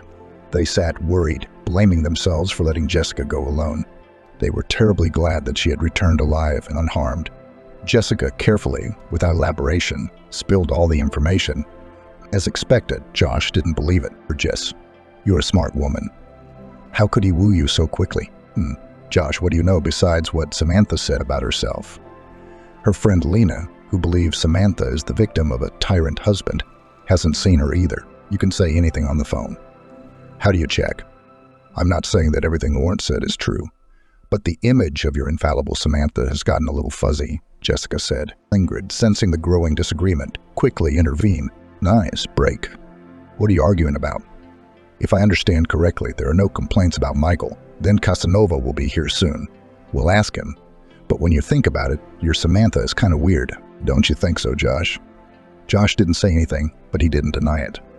Samantha was a friend, of course, and he was willing to help her. But lately, he wished she'd go away. I'm not refusing to help. Distance is not an obstacle, he thought. They agreed that Michael was safe and would be back soon. Samantha was lying a lot, but Lawrence wasn't going to take revenge on her. Everything seemed fine, but Jessica didn't care about Michael or Samantha. She didn't know what to do with her life. Had she loved Michael when she got married? Of course she did. He was so handsome. Her heart sank, the thin, intelligent face, the suave manners. Now Jessica was asking herself, is this enough for a happy life? Well, you're so wise now. And then such questions did not occur to you. Yes, if youth knew. And it's too early to talk about old age. Well, amateur detectives. Any thoughts on what to do next? Jessica asked. No, I don't. It's a dead end. I mean, it's all so clear, but what's the point? I don't know where Samantha is. Why isn't Michael coming back? It doesn't make sense, the other said. Jessica wanted to lie down and think. The wisest thoughts come to her before she sleeps. Her dear guests, don't you have to go? She hinted. Ingrid and Josh didn't object. No, yes, it's time, they said, and hurriedly got ready. Wow, I missed something. Ingrid, what a bitch. How did she get here so fast? She's always been like that, though, and no one can keep up, Jessica thought. She lay down, but she couldn't sleep. She thought about her life. It was strange to think of her life with Michael as something that had passed. She had never imagined living without him. Now I'd have to get used to it. It was terribly depressing. When he came back, he'd probably explain everything, apologize. But Jessica wouldn't be able to live with him, to pretend that nothing had happened. She can't. She'll always remember the betrayal. I wonder if he'll tell the truth or lie. Jessica pondered. Michael showed up the next day. He came over, kissed her cheek carelessly, looked into her eyes, tried to understand what was waiting for him and how to behave. Nay, Jess, I'm sorry. I had a work emergency. I had to leave, and I broke my phone accidentally, so I couldn't call. Okay, I'm gonna lie. Of course, no one has a phone but yours, Jessica said sarcastically. Michael, before you tell a bunch of lies, I want to tell you that I've been looking for you. I was at the cottage. I know about Samantha. Her daughter's sleeping in the bedroom. How'd you leave that girl alone? Samantha never remembered her until now. Also, keep in mind that I saw Lawrence. He told me his side of the story. So without humiliating yourself by lying, why do you care so much about Samantha that you got involved in a murky story and weren't afraid to lose your family? Michael must have come up with some story that was convenient for him, but Jessica messed up his plans, and he had no choice but to tell the truth. It's unclear how much he knows, but it's dangerous to get caught in a lie. I don't know how to explain it, Michael began. When I saw her, I knew I couldn't say no. I knew she was dragging me into something bad, but she needed help. You know, it was like a spell, like hypnosis. She was so convincing about Lawrence's abuse, or so his meanness. I didn't even doubt it was true. The only thing I could do was try to talk it out, to dismiss it. I was afraid it would be worse. Well, to be perfectly honest, I chickened out. I knew it would be bad for me, too. Samantha showed up when she got back from Greece. We saw each other occasionally. She told me more and more details about Lawrence's abuse. Michael believed her. His heart broke with pity for the fragile, unhappy, unjustly accused of all the sins of a woman. Michael was eager to help, rushing to every call. Then he got tired of rushing. More and more often flashed the thought that before her appearance he lived a normal, quiet life and would not mind return to such a life. But now Samantha wouldn't let go, calling, sobbing, demanding help. The last call was hysterical. Her husband had figured out where she lived. She had to run, but she had nowhere to go. Michael rushed to Samantha's apartment. She was frantically shoving things into her bag, pushing her daughter. Hurry, hurry, hurry, hurry. He'll be here any minute. I've got so much dirt, he won't get away with it. He'll answer for everything. Mary, don't poke around. Put those toys down. Come on, let's go. As Michael drove them to the cottage, Samantha talked excitedly about how she would exact revenge on Lawrence. Michael tried to talk her out of it, begging her to give it up. It was too dangerous. Different weight classes.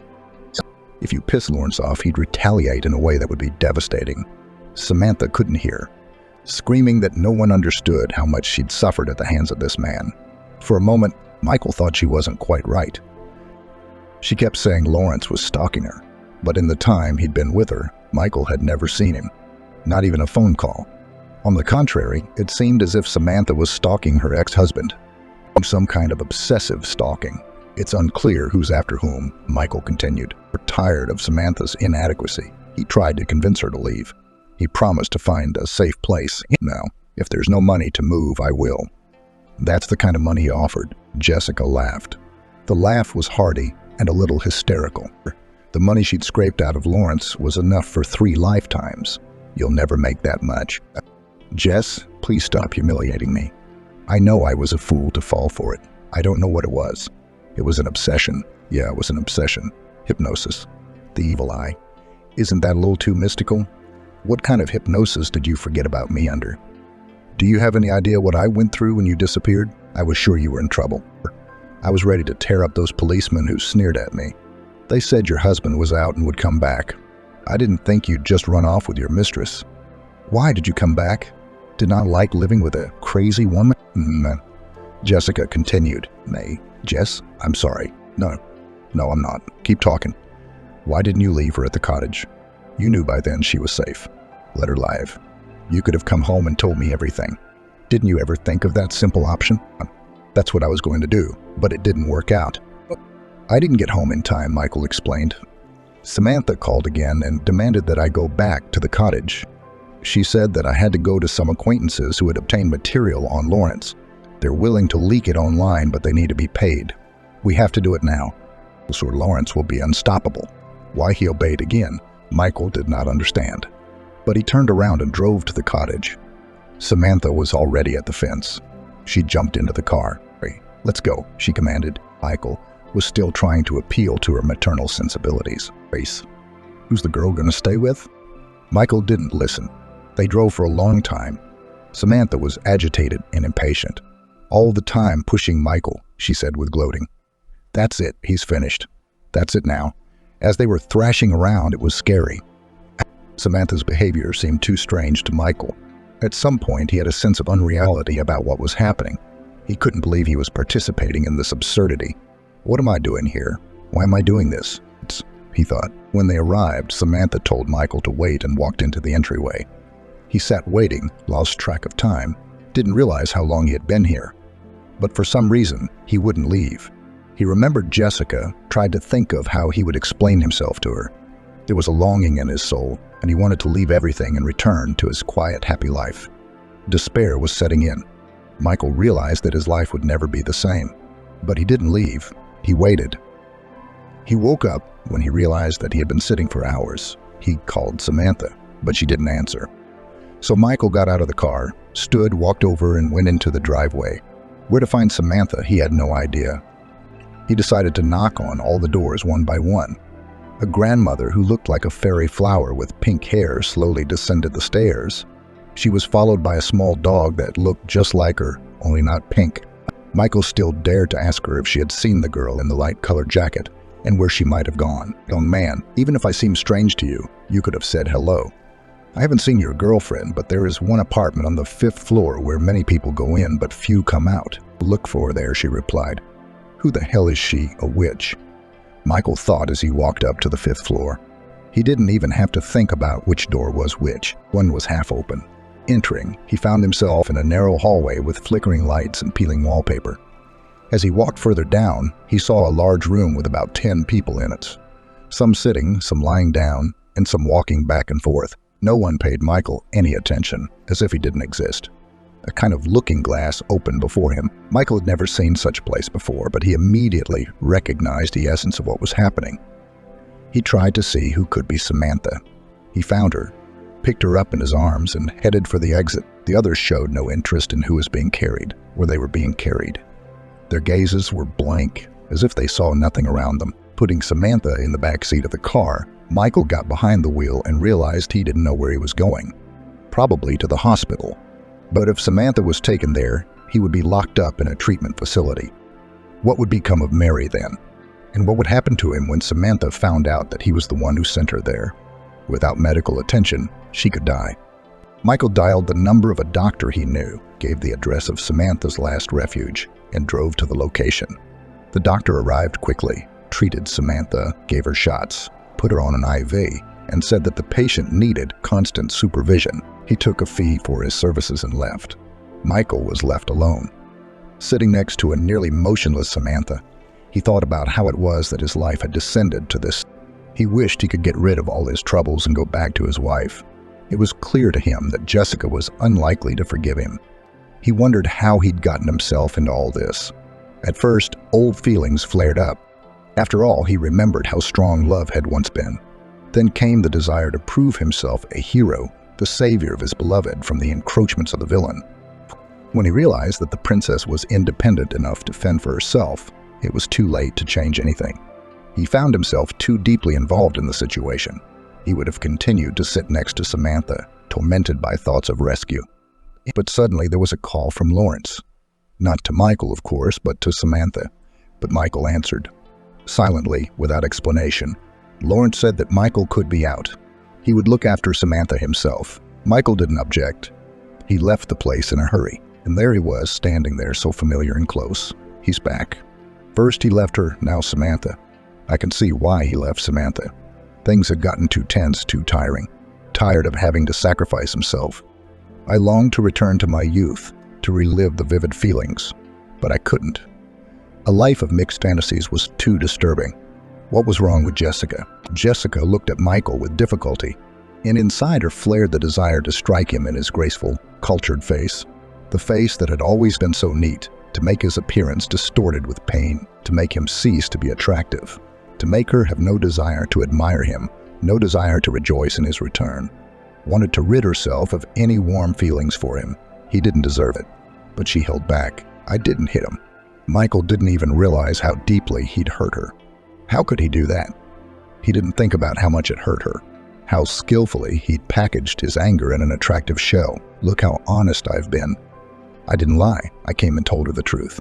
And now he's standing there looking at me and doesn't understand what the problem is. After all, he came back, told everything, repented, even asked for forgiveness. Jessica should have forgiven him as a sign of gratitude for the fact that he came back and felt pity for her poor husband, who had been through so much.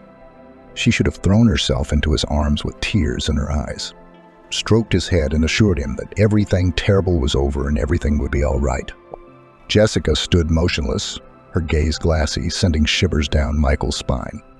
She was silent, and he couldn't understand her thoughts. Obviously, a quick reconciliation scene with a happy resolution was not going to work out. Michael decided to wait it out. He hadn't even considered the idea that Jessica wouldn't forgive him, not now or ever in the future. And Jessica's only wish seemed to be that this man was never around again, that he would leave and never show up again. "Will you please leave now?" she said, trying to remain calm. "What do you mean, leave? Where am I going?" Michael didn't understand. "Get out of here. Go away. Get out," shouted Jessica, already desperate. Michael was stunned. Never before had he seen his tactful and calm wife in such a furious state. He was scared and confused. Michael realized it was time to leave before her condition turned into a full-blown tantrum. He couldn't imagine how this explosion of emotion might end, and he didn't want to find out. "Okay, I'll stay at the cottage for now. Then we'll talk," he said as he made his way outside. When the door closed behind Michael, Jessica couldn't hold back any longer and burst into tears. Mary, peering into the room fearfully, cautiously walked over and hugged her. "Jessica, do you want me to get you some tea? You cry for a while and I'll put the kettle on," she offered affectionately. Something clenched in Jessica's heart. Perhaps for the first time she realized that she wished she had a child, someone to help her cope with the pain and give her the strength to go on living. But right now, she felt alone. Jessica tried to do something to take her mind off the pain, but the tears wouldn't stop flowing. It was like she was trying to cry out all the loneliness and pain of the last few days. Mary, without imposing, came in from time to see if everything was all right, realizing that Olga needed space. In the evening, Emily's friend came in and, seeing Jessica's condition, picked her up in a friendly manner and took her into the kitchen. While Jessica sat there, Emily quickly set the table, poured a shot of cognac, and asked her friend to drink. trying to support her in some way and help her overcome her grief. Okay, well, now eat and tell me about it, Emily suggested. Barely holding back tears, Jessica began the story of her husband's return. Emily, tell me, do men think differently? He told me everything. Look, I still don't understand what happened, and I can see he's not faking it. He really doesn't understand. Can I live with him? Look, friend, divorce is not a disaster. Emily reassured her. I'm speaking as someone who's been through it. Don't rush to make a decision on emotion. When we were young, we were all categorical, but now sometimes compromise seems to be the best solution. Everything needs to be well thought out, and stop crying, Emily said very warmly. In my case, compromise is not an option, Jessica countered. After all, I don't love Michael. Or maybe I never have. Do you think it's because of him that I'm crying? No, I'm crying for me. I feel sorry for myself. How ridiculous my life has been. No love, no children. Now no husband. Jessica drowned in her self-pity, tears flowing. Friends exist to support you, to tell you that you are a good girl, to wipe away your tears and add a little cognac. That's what they did. Gradually, the dialogue descended to the usual complaints of resentful women. We are so beautiful and smart, we earn our own money, but we are not lucky in our personal lives. Where do men look? And in fact, where are these men? I guess they are no longer around. The conversation continued along the well-known route. How bad men are and how unfair life is to them. Here I am, a fool admired, always for a great love, married in for life. But you chose Michael for his reliability, stability, and the chance to live without concussions. Was I wrong? Did you miss something about him? Or is it your own fault? He'd come to believe that I wouldn't go anywhere, that I'd keep everything simple. In the end, he became the husband I raised him to be. So what? We're going to blame ourselves now. You're not the one who got involved with the ex. No, you left when you realized she wasn't herself. You didn't get involved in a risky venture to ruin Lawrence, Emily said indignantly. And you didn't decide that despite having a family, she was the one to save. Come to your senses, friend, and stop defending that scoundrel. Maybe you're even thinking of forgiving him. You can try, but it won't do you any good. It's scary to be alone at 40, isn't it? Isn't it scarier to look him in the eye every day, expecting another betrayal, than about being alone? You know, I have some thoughts, she added. Are you out of your mind or what? What options are there in my position? Jessica interjected. We'll see about that, Emily exclaimed confidently. I myself once thought there was no choice, but it turns out there is. Inga was talking with such gusto about Josh's charms, his politeness, his intelligence, his beauty, that Jessica realized that her friend had been carried away again. How can you believe after a couple days of knowing him that he's the one for you? He didn't teach you the first time, and now it's like a fresh start again, into everything in the world without a backward glance. Jessica envied Emily in her own way. I wish I could be like that, maybe sometime in the future, but not now. Right now, I have to get a divorce, sell the apartment, split things. It's all so painful and unpleasant. I didn't think life could turn out like that. She thought, you can still turn it around, pretend you've forgiven. Go on living a measured, unhappy, but peaceful life. Not ready for change, though it often comes unexpectedly. While Emily dreamed of her happiness, Jessica pondered how loneliness was saved. At least she's got kids. And here she was, lonely. Speaking of children, oh my God, where's Mary? Jessica exclaimed fearfully and hurried into the room. Mary was asleep, tired after a long day. Jessica, did you feed her today? Emily inquired. No, you didn't. Jessica smiled. She was the one who gave me tea and brought me sandwiches, keeping an eye on me to make sure I didn't do anything stupid. Strange, with a mom like that and a nomadic life. Mary is a perfectly adequate child, Jessica reasoned, and now her mom will probably have to go into rehab. What's going to happen to Mary? No one seems to take much interest in her fate. Yeah, it's weird, Emily agreed. You know, we should get going. She pulled out her cell phone and dialed a number. Girlfriend, can you pick me up at Jessica's? Thanks. Emily sent the photo and smiled at the response. What tenderness. God, well, at least you be happy. The next morning, Mr. Lawrence himself called Jessica. He invited, or rather announced, that he was expecting her for lunch, and the car would arrive at the appointed time. Jessica felt anxious. It was clear what the conversation would be about. Or rather, about whom? About whom? About Mary. Jessica thought that now her daughter would be discussed, and she herself meant nothing to Lawrence. It was sad to part with the girl who had been such a comfort to her during the last few days, but her feelings were apparently unimportant. The meeting took place again in a restaurant where a polite waiter again greeted them and Lawrence, who had aged noticeably during these days. "Hello, Jessica. It's good to see you. You won't believe this, but in the last few days, you are the first person I've had a pleasant conversation with. The others are either sympathetic or mean." "Michael, may I ask how Samantha is doing?" Jessica asked hesitantly. Michael told her that after Michael left, he went to Samantha's house. He found her in a semi-conscious state and called an ambulance. The doctors were clear. Very severe poisoning, needing sophisticated equipment and round-the-clock care that couldn't be provided at home. Michael experienced déjà vu, remembering the past and wondering why he was involved in this story again. The ex-wife, who had left him decades ago, was once again affecting his life. He reproached himself. What nonsense, Michael, still hoping? She's sick. Even after recovery, she'll never be the girl you knew. But he couldn't let Samantha die alone. He knew that no amount of treatment was a guarantee, but he couldn't abandon her. Jessica looked at Michael Lawrence, feeling how hard it was for him to even utter those words. You can't decide how to tell her you're her daddy because you're afraid you won't impress her.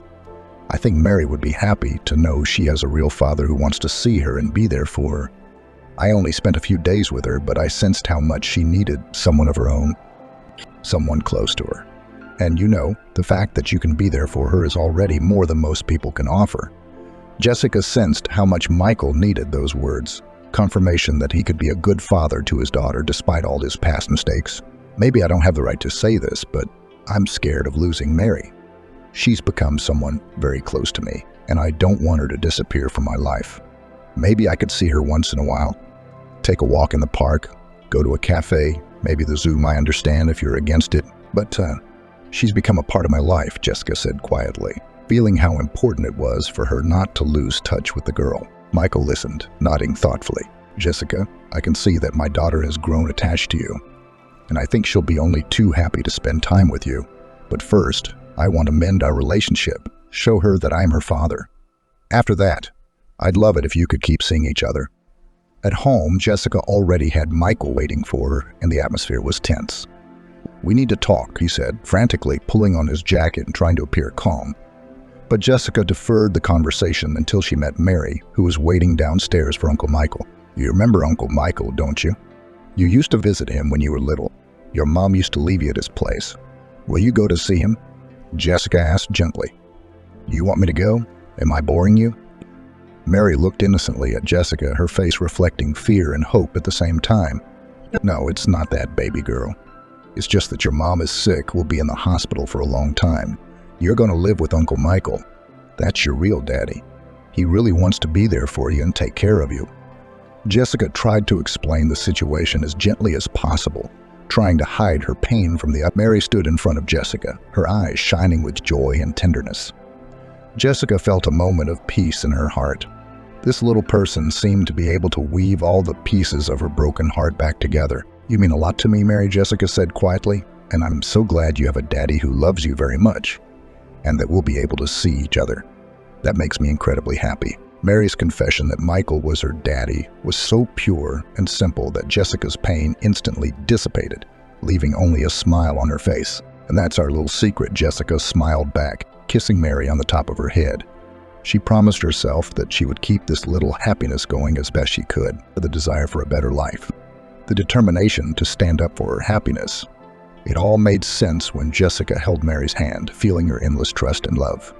And even though the road ahead was not an easy one, in that moment Jessica knew she could overcome all challenges. She knew that life was full of surprises, but now she had a new purpose, to share those surprises with the people she loved, to find moments of joy even where there seemed to be none. And Mary's laughter was a bright ray of light on her path.